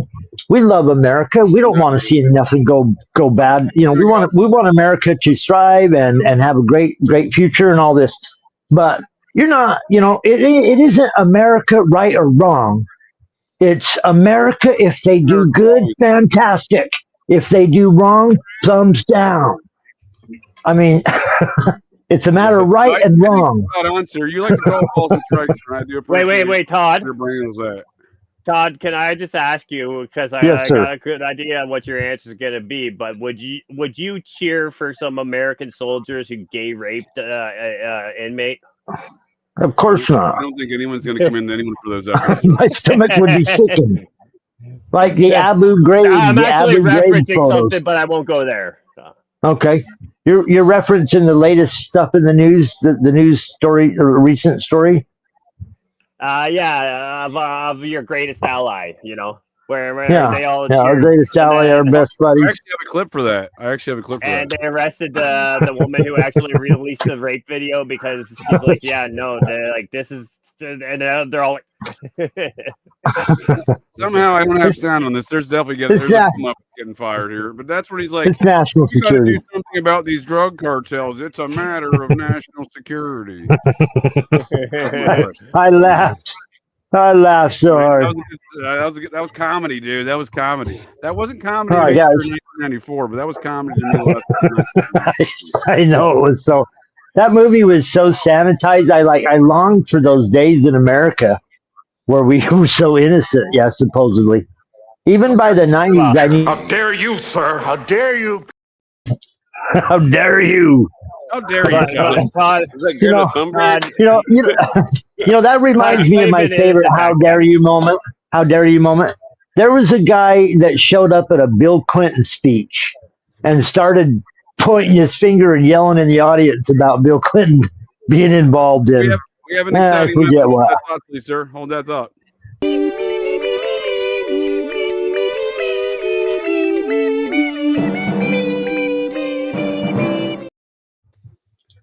But we were looking for you, sir. Is it here? All right. RR channel made it for my Bill Clinton impression. Fuck. Bill Clinton was giving a speech, and he goes, "How dare you? How dare you say we had anything to do with 9/11? How dare you get him out of here? Get off my plane. Get him out of here. Get him off the plane. Get this guy out of here. Oh, my boys, I need some more cocaine." Now, Monica's parents brought up were, the Vatican. Oh, God. Well, Right. Monica's parents they were some high muckety mucks in the Middle East. I can't remember their names, but they were some kind of royal family or something. She was like some kind of intelligence thing. It's the whole thing's. This movie was coming out. It came out in 1994, August 5th. Bill Clinton came into office January 20th, 1993. So they were changing the narrative, acting like they cleaned shit up. as they were getting dirtier and deeper than they ever have under Clinton. This movie was like they're still Boy Scouts. Through the whole movie, they're calling Jack Ryan. He's a Boy Scout. Let's not seem to forget that Bill Clinton was kind of the first Hollywood. I mean, I realize Ronald Reagan was an actor, but I'm saying Bill Clinton was depicted in many Hollywood films. Yeah, definitely. They wanted to act like.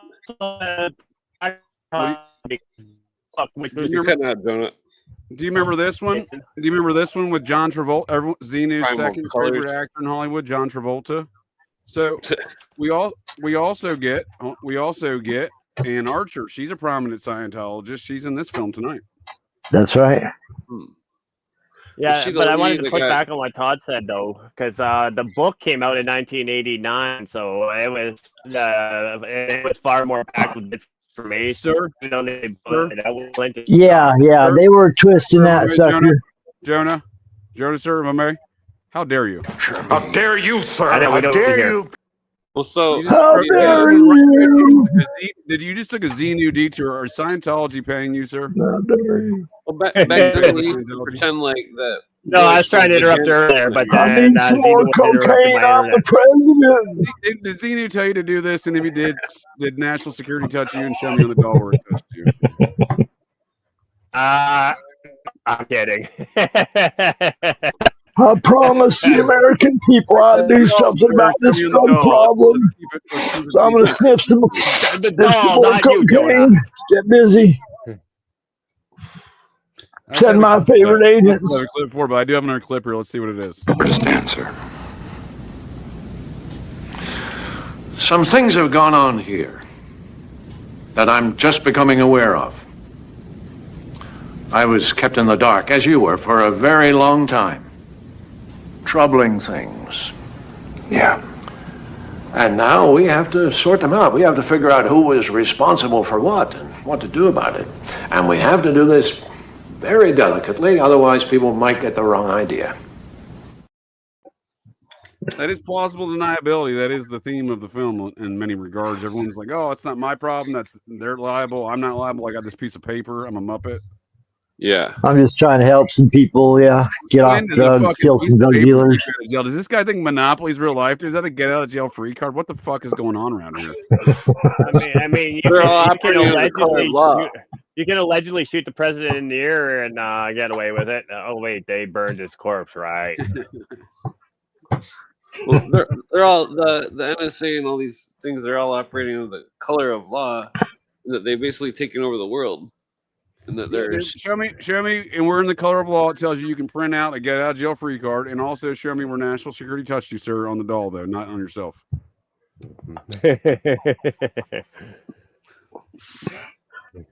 It's been revealed recently in secret documents have been declassified that we went over to Afghanistan and we were going to try to get rid of the poppy fields by seeding the poppy fields with poppy seed that didn't grow as strong.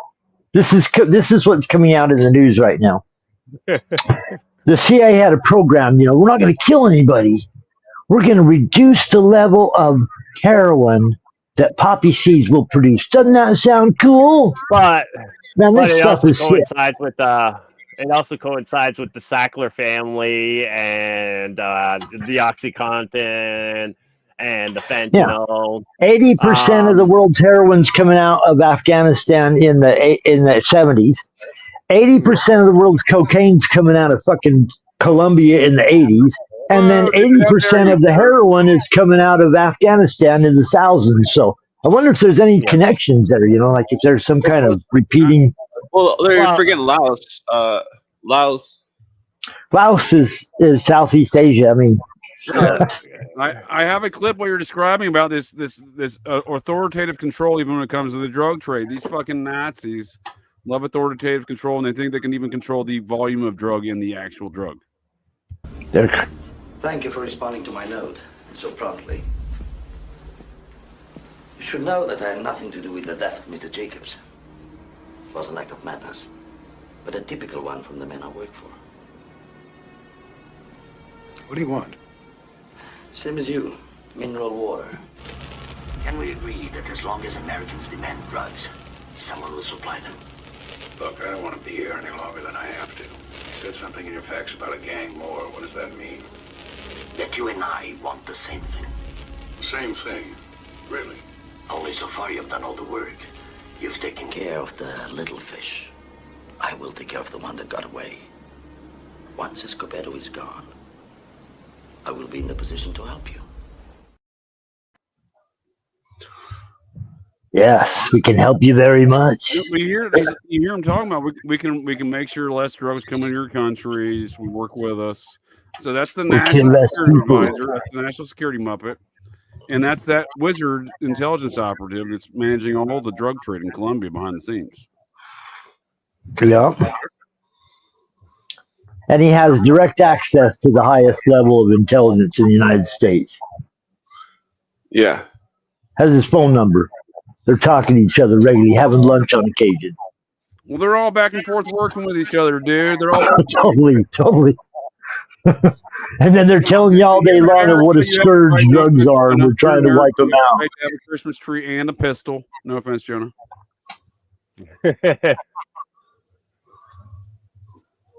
Drug dealing is American as apple pie. Yeah, now.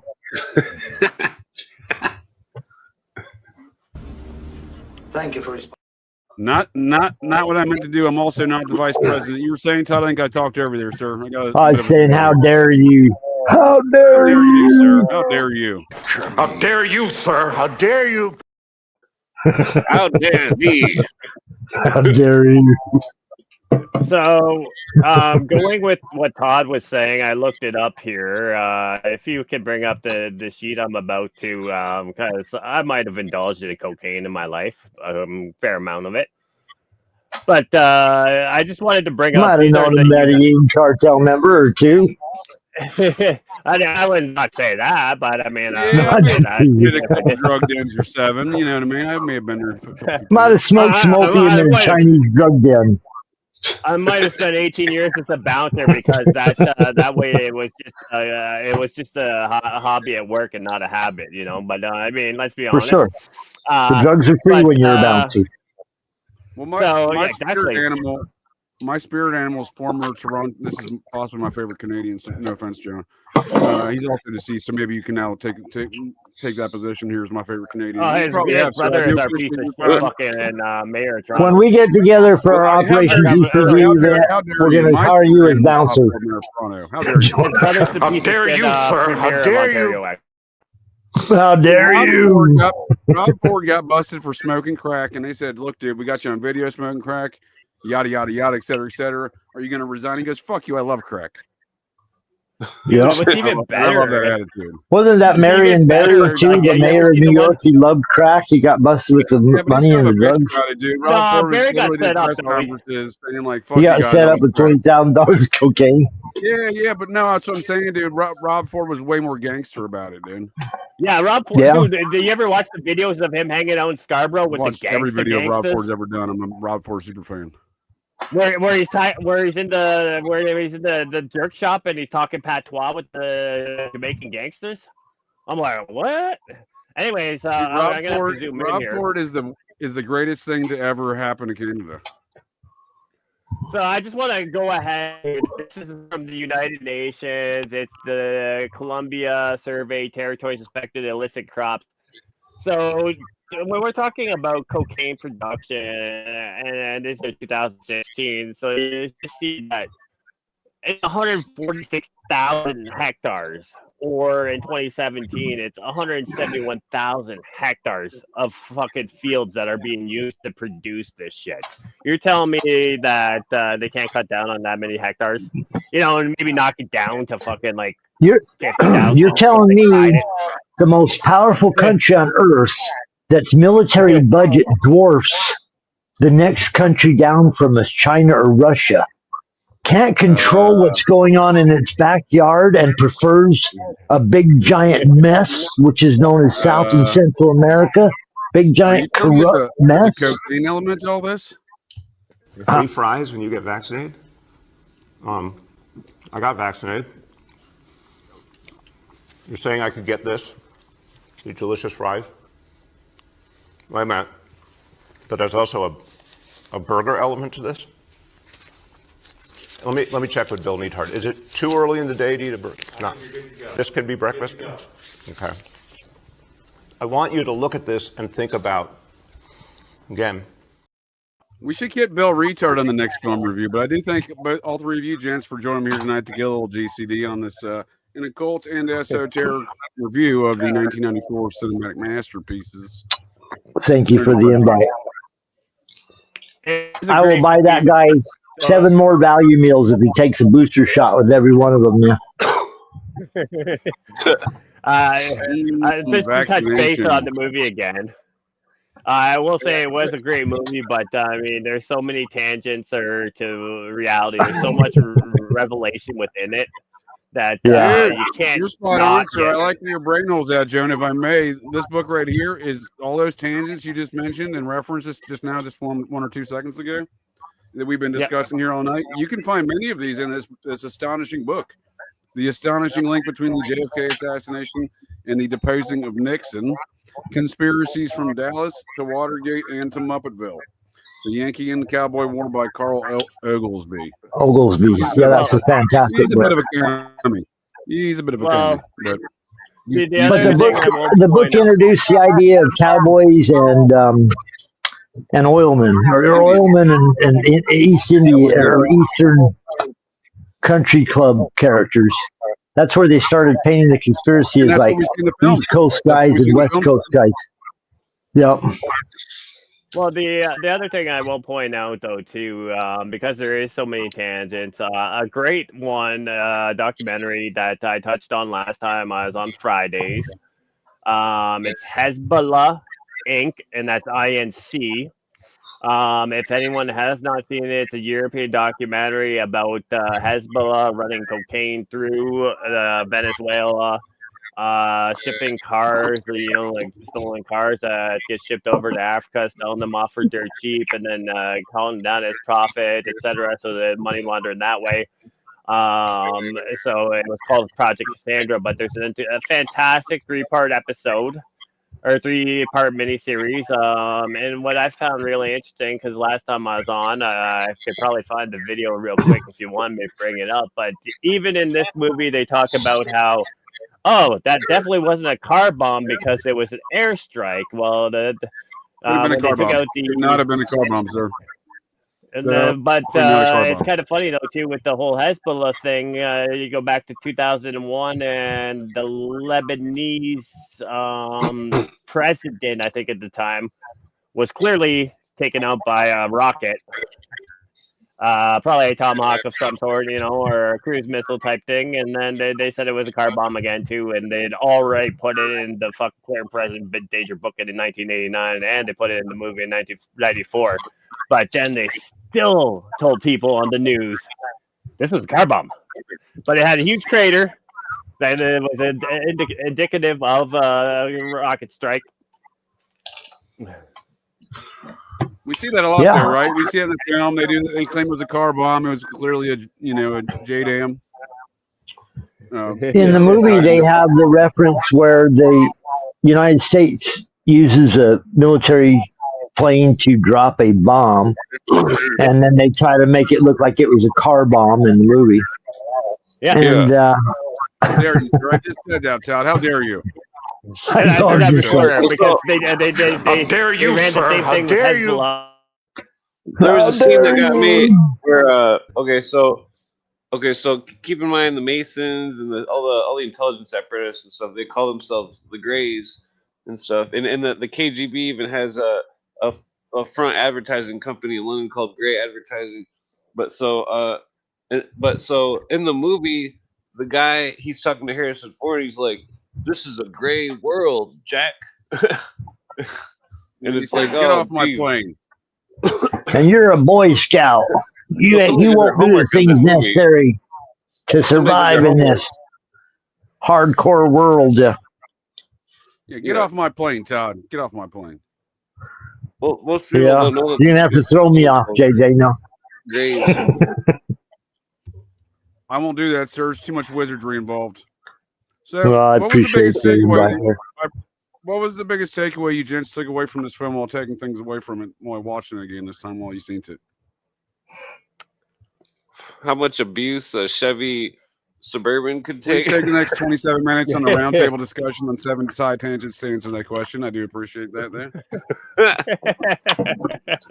That reminded me of an old West shootout, like an old Western movie shootout where they're shooting it out in some old Western town. Everybody's guns are shooting everywhere. Who's Jack shooting, Ryan's Todd? going, hey, there's some Who's shooting, suspicious Todd? Give people me a on name. top of those buildings. Give me a name. There's thousands of Americans out there. By the way, I've been shot with a They laser got the beam rocket twice. launchers too, which of course were left Todd, behind. they got Ted. Todd, they got Ted. Ted, they got Oh, Todd. that God, poor Ted. Todd, they Yeah, got him he twice. suffered satanic attacks and laser attacks, and Fucking laser attacks, man. he thought curses were bad. Lasers even hurt him worse. Well, I don't know about that, sir. I'm feeling pretty cursed this week, buddy. So let's that damn Robert the haunted motherfucking doll, dude. I'm about to put on a Still plaguing you? Still plaguing you? campaign on that motherfucker, dude. We might have to call back Earl and Lorraine Warren to help you out there. Bring back from beyond. Dude. I'm about to call Willem Dafoe and his team from the film here, bud. Oh, I'm telling you, William Dafoe. If you need help, he could probably handle it. So tie back into the movie and the whole scene that we just all three of us talked about each other. I did go out of my way and found the image, and if you can bring it up there. Oh wait, no, not that one. Well, but I had JJ put this one up. It's George Bush. That's America, yeah. Cocaine. yeah. It's probably baking soda across the that he street from the sniffed. White Yeah. House, but they set the dude up. They set the dude up, right? They had him like, oh no, we'll only buy it if you meet us here or whatever. I bought right? this 1 block away from the White House. That's how dangerous. He's a vegan, but he's It's everywhere. He's the guy went across the street and bought the crack, right? He's the guy went, and I personally bought this. Dude, he had that crack there, dude. Yeah, that's Hunter. But, There wasn't nothing left by the time Hunter got there, so had to re-up. Well, I think that they've all been pushing drugs. Like, I remember when Billy's security was found dead, and that they claimed that he was killed over a bag of weed, and fucking he had the bag of weed still in his pocket. These are some of the finest individuals we have in our society. They represent our politics, and I can't even bullshit any further. But how dare you? How dare you, sir? How dare you? But JJ, can you bring up the picture that I shared with you? You remember recently that there was like 4 years ago there was a big bag of cocaine found in DC, and it was on the news or something. It was like, oh yeah, it was probably one of the. What would make you believe? I never had sex with that woman, or did I do cocaine? I've seen no evidence to support these claims. These are baseless allegations, sir. How dare you, sir? How dare you? Yeah, Bill How Clinton was, dare you?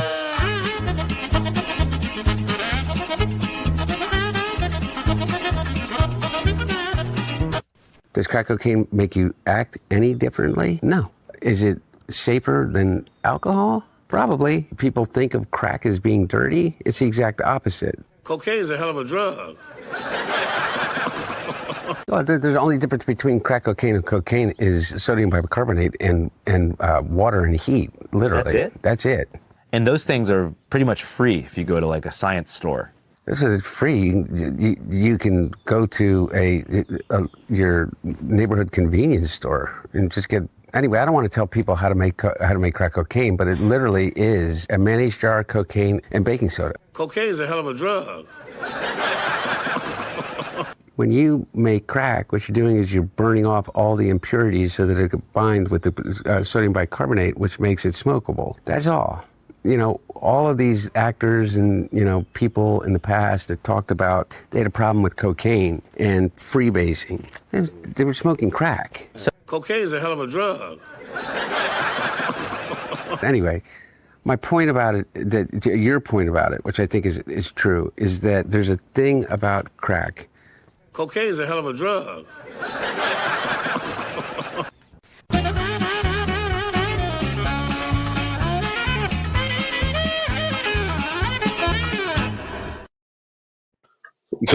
He's one of those people that's the show here, folks. I got to get down to the science store with my Hunter Biden crack recipe and get my crack started. 10 crack commandments. The tranny lover. Well, I want to thank all you folks at the interwebs for joining us here tonight on the crack-filled adventure.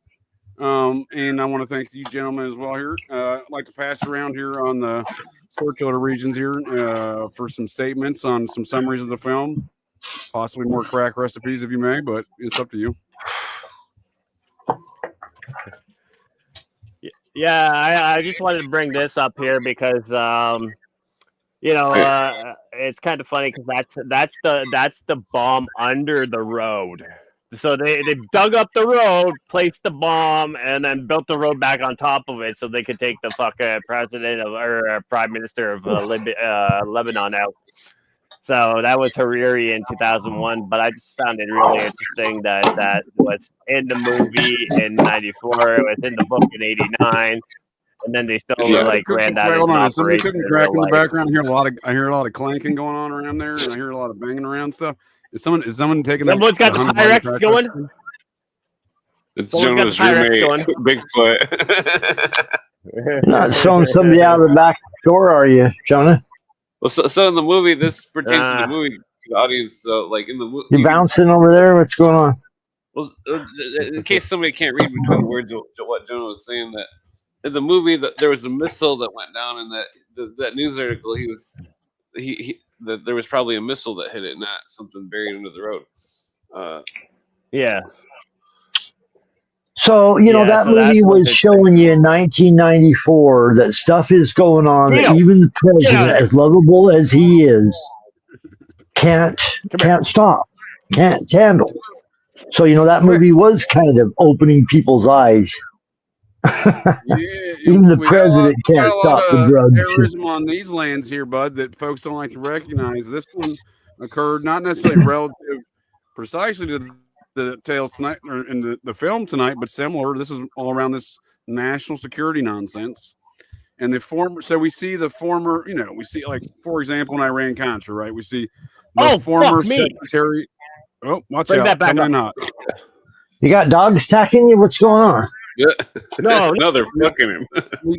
I don't know what's going on over there. I don't know. We got a man down. I'll give him back in a second. We see in the real life worlds in Muppetville here, and relative to the Gary Webb series and Freeway Ricky Ross and Iran-Contra, drug trafficking to the crack epidemic, so George Bush could have some crack on TV. Well, the fellow that Freeway Ricky Ross was dealing with, courtesy of the CIA, was the ousted Secretary of State from Nicaragua's Danilo Blandones. So, and we see that going on here with a fellow like Orlando Leiter. He's the ousted Secretary of State for, I don't know, dude. Name a Muppet country, dude. I don't know. Hold on, I got to get Iran. I was about to send a medic, dude. Are you all right? Were you under? I didn't. No, I was under attack. No, I was No. Yeah, can I just speak for a minute? I was reacting to your screen. No, I was reacting to your screen. If you bring it back up here. I thought I honestly thought there was something. I heard clanking, dude. I heard just some attacks. I thought there was a grizzly bear attack. I didn't want to see a grizzly bear attack on the screen. But no, the dog's trying to get Canada's under a dangerous place. here, Everybody drinks out of cans up there. No. No. My reaction to the "oh fuck me" was to this here. So you see there, the Institute for Policy Studies. Now I'm gonna go on a little bit of a tangent. Boom. I'm gonna go on a little bit of a tangent. So 1960. So yeah. But the Institute for Policy Studies. I'm gonna go on a little tangent because that's the Fabian Society within America. And in 1968, the Fabian Society was there with MC5 doing the protest out front, Iggy Pop of the Chicago DNC. But that is the year that the Fabian Society took kind of pretty much officially took over the Democratic Party. And of course, the man who led that attack from the British Royal Institute is the father of Jamie Ratskin, a guy named Marcus Ratskin. I mean, they do spell the name Raskin, but you pronounce it Ratskin, Ratskin. So that was my reaction to that because the Institute for Policy Studies is the favorite society within America. Oh, that's spot on, sir. I appreciate that assessment. I like where your brain hole's at on that one. I do appreciate you using your brain hole, sir, for God's intent. I'm overreacting to it, but let's all use our brain hole for a moment here and look at this Muppet. You can't tell me this guy's not serious, is he, dude? Who's that Muppet? You were telling me like, I gotta take something on? this guy says seriously, dude. I'm like, all right, buddy, let's take it down a notch. Who is it? I'm going to I don't know, bet. dude, some weirdo. Wait. I'm gonna bet based on his look alone, he wears a tiny hat. Well, I don't know. He's not named Kavanaugh, buddy. That's a British name. That's a WASP name all day. But he is in charge of the Institute for Policy Studies, that Muppetville you were just talking about. They Raskin right there. Marcus Raskin. Well, oh yeah, dude. I mean, it's across the board, right? Bam, right there. Bam. Look at that. And then no, but if you go back, Marcus Raskin and bam, dude. Look at that. But yeah, Claire. Not on your face hole is he one of them, but yeah, look at him, dude. You can't tell me this guy's serious, dude. Come on, buddy.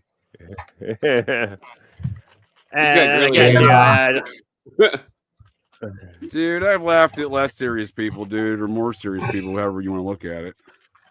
You know, these guys couldn't pull this off though, without having a system set up above the schools that you need a program. System, sir. I got a system for you. Hold that thought, please. Hold that thought. I got a system for you.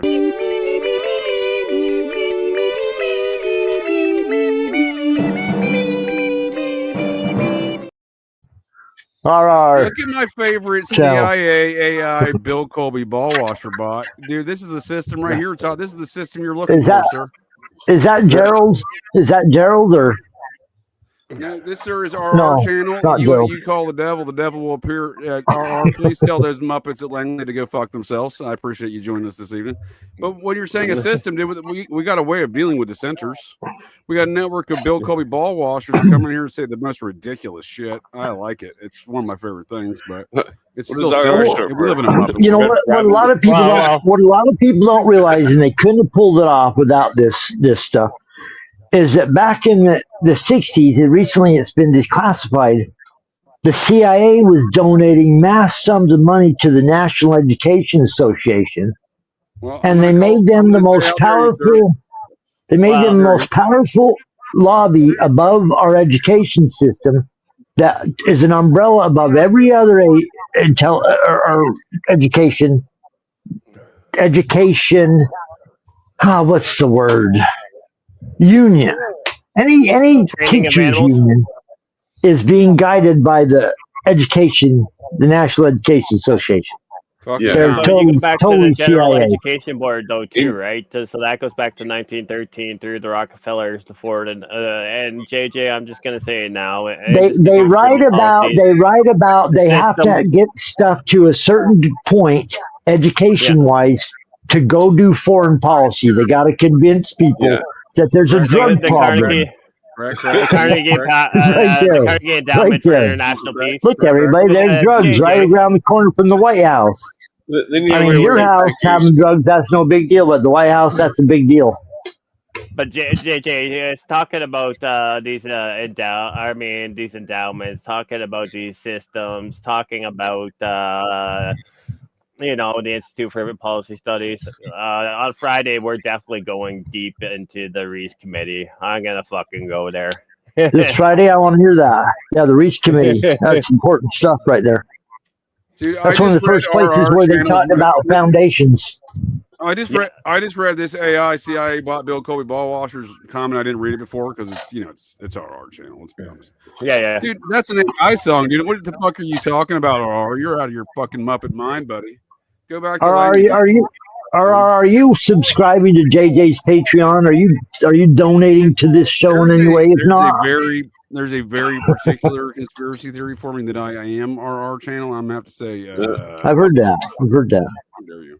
I don't think and then Clip might be Jay Dyer. So how dare you, sir? How dare you? Hear that? Yeah. Well, I'm still wondering, does R stand for Red Robin? He's the manager there. Retarded rapist. RR stands for get off my plane. Get off my plane. Thank you, JJ, for putting up with all the shenanigans. Yeah, talking I over enjoy your it, dude. It's a highly good educated time, point good of times, view. great country, right here at Operation GCD, and go fuck yourself, RR. What were you saying, sir? And You're obviously tune in the on smartest Friday. person in the room, so thank you for putting up with our dumbasses. Yeah. No Well, way, we're sir. all I equals. respect where all your gents' brain holes are. We all bring a little bit unique perspectives to the table. I will say this, however, though. One thing I will also bring to the table. I don't know if I saw you gents bringing this to the table, though, and that is watch out for lasers. There's thousands of Americans out there. By the way, I've been shot with a laser beam twice. Todd, they got Ted twice. Todd, Give that guy a purple heart or a green heart. I'm just gonna do some housekeeping for JJ. Tune in on Friday. I'm gonna come in as J. Jonah Jameson. Thank The you, triple J. You're coming in as Triple Jay J. Jonah? Oh, no. I'm coming in as J. Jonah Jameson. I'm the triple JJ. I'm out JJ and Triple JJ. JJ. He's going to win. Triple J. Triple JJ wins over Full House, yeah. Todd, not only twice, but I get triple. Todd, have you mastered the Jonah impression yet? I am working on the Jonah impression. Jonah, I'm coming hard with that Jonah impression. It's going to get hard. You better be coming hard if you're trying to impress me, man. I'll tell you what, I'm coming. I'm coming for you. I appreciate you reminding me of that, Jonah. I do appreciate that. Folks can tune in this Fridays on 9:30 p.m. Eastern Standard Time. Myself, Troublemaker Jonah, and the Good Doctor is joining us. Ooh, the Good Doctor? Which doctor? I did a colonoscopy, so hopefully they're anal doctor. Well, he's not. You know, let's take it down. He's not that kind of doctor. Not a proctologist. Oh, he's not an analist.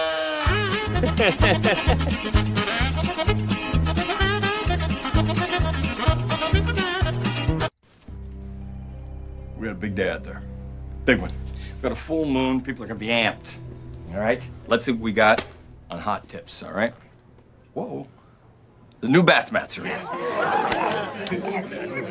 One more thing. We got a serial rapist in Crown Heights. Oh, geez, I'm sorry. That's from my other job. Ignore that. Forget that. Well, don't ignore it. If you live in Crown Heights, you know.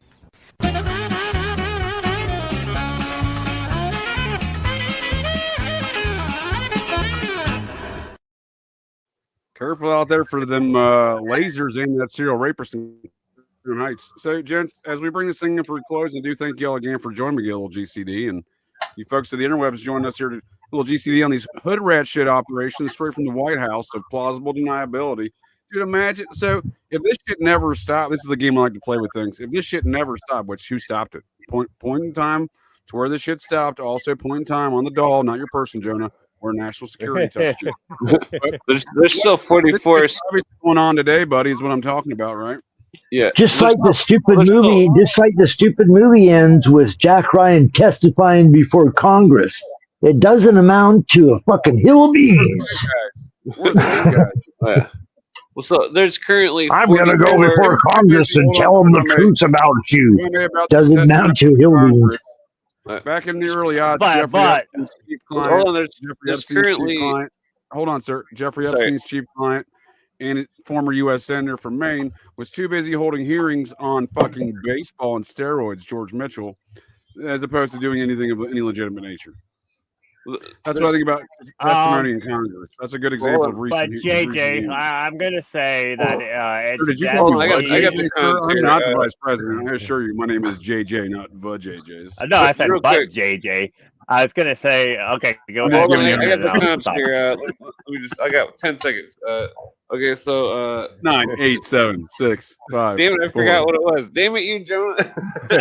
Clinton, you shouldn't smoke that joint. 44 states of emergency. It went down though from like 100. So there's 44 states of emergency in the United States, which allows all these people to have diplomatic immunity to screw us and do whatever they want, basically. I'm getting pretty panicked. You talking about all these emergencies, dude. Perfectly calm. Yeah, waving the fucking gun around. Calmer than you are. Calmer than you are, dude. Pretty calm over there. You were saying about no one's put an end to it, but I just want to bring up the article. If you can share my screen, that clearly shows that they've put an end to all of this drug trafficking. We've checked it out. They've checked themselves. They've corrected everything. We're good to go. I got you. My bad. I didn't read that. I didn't see it. Let me check it out. Yep. Oliver North said it's cool, buddy. He said that they got it taken care of.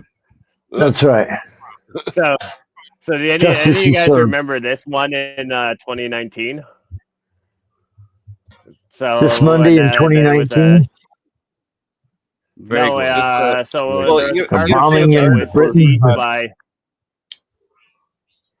The article so in 2019. Go ahead.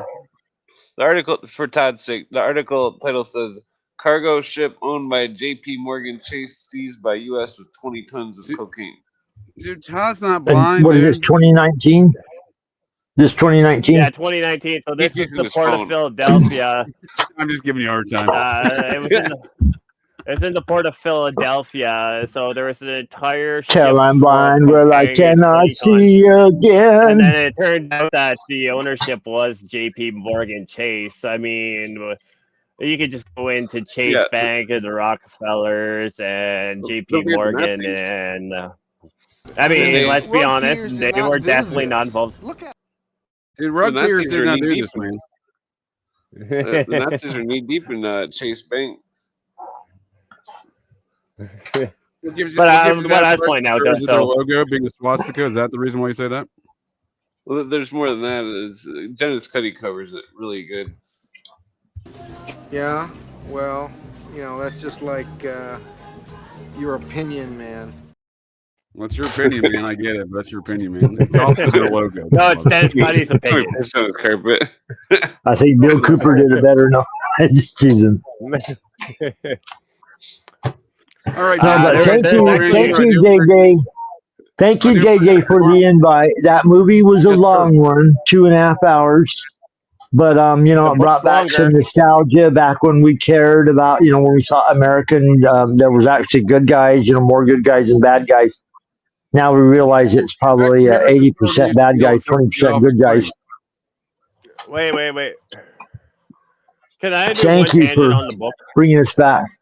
I don't know, Jonah. I don't know. You got to ask JJ. I know. That's what I'm saying. Can I do one tangent about what's in the book versus what's in the... I'm new and I don't know what to do. What's going on right now, fellas? So I'm gonna do a quick tangent on the book, and so one of the things that they don't cover in the movie that's in the book that makes it even better.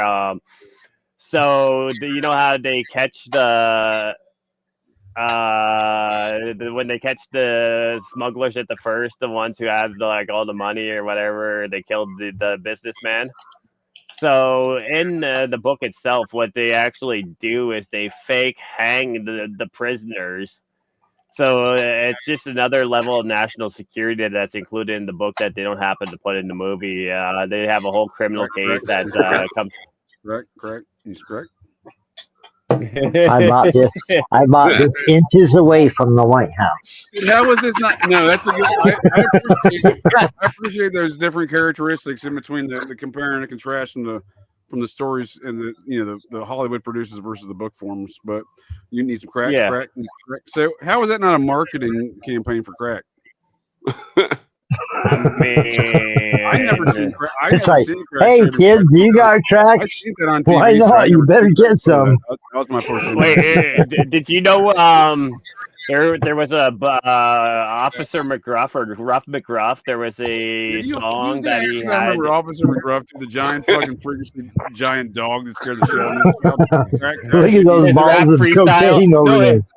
No, looks like some fucking cookies, yes, and them powdered donut cookies. No, but his rap freestyle that he had in the 1980s, where there was a toll-free number for you to call, like the COVID line to fucking rat out your family, it was 1-800-COCAINE. Yeah, dude. There you go. I was going to wrap that for us to close out the show, actually. What's that? What's that? I was going to wrap the McGruff Crime Dog song. Every day in this country, 60 There you go. run away. A lot are kidnapped by strangers, or even by people they know. Kidnapping McGruff, dude, that scared the shit out of me, dude. Crack, though, dude. You guys No, but you You have want to to do hang the out with crack him rap or the song. drug dealers? Yeah, probably the drug dealers. You gotta do the crack rap song he did. Yeah, but crack, dude, he's crack. So, I do, before we go on any more crack tangents, Ty, will you close this show out here? I do thank y'all, gents. I appreciate your all's thoughts and where your brain holes at in a lot of these topics. And I do think there's a lot of relevant episodes and activities of real technical term here, hood rat shit depicted in the film here. The 1994 cinematic masterpiece, clear and currently still going on dangers. Matters of national security. So tune in Thursdays, Fridays, and Saturdays here. Oh shit, and Sundays. Damn it. I got a lot of Muppets. I'll be here Friday. I gotta hire some Muppets. Got a lot of things coming inbound right in your face hole, sir. Jen will be Please, here on everyone, Friday. if you like this program, donate to this show. Keep your favorite show going. Give him. He's the hardest working man in podcast business. Donate. Hire him up. Otherwise, I'm going to go across the street from the White House, and I'm going to go buy some crack. You need some crack. And George Bush has the best stuff. He's got the best stuff. He mentioned the crack. I'm going to recommend the song 1980. Mama smokes crack. You know George Bush has the best crack, dude. Let's be honest about the situation. Oh, yeah. Those guys got Bush, dude. Poppy Bush, dude, for nothing. They don't call him Poppy Bush for nothing in Skull and Bones. That's right. All right, gents. Well, if you can close us out with a summary on tonight's film and a Bob Dylan chorus, if you may, there, Todd. Well, having your Hebrew, now this show is done. The cocaine is flowing, the melody is on. The time the hour changing. Thank you, JJ. My apologies. I should have that video queued. Hold on, wait 1 second. Look at this video. Thank you, JJ, for the invite. I always appreciate. I think your show is the hottest show going. I love all your guests. You're coming back for Enemy of the State next Wednesdays. Austin Wade Picard, please get back on. Love you, Jake. The other JJ, Jacob. Like the middle of the like video. that show the other day. All it's hot.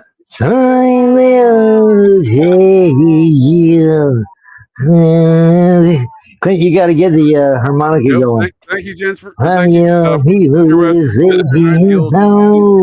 going to close us out with Bob Dylan. Thank you, JJ. Fun-filled CIA drug video.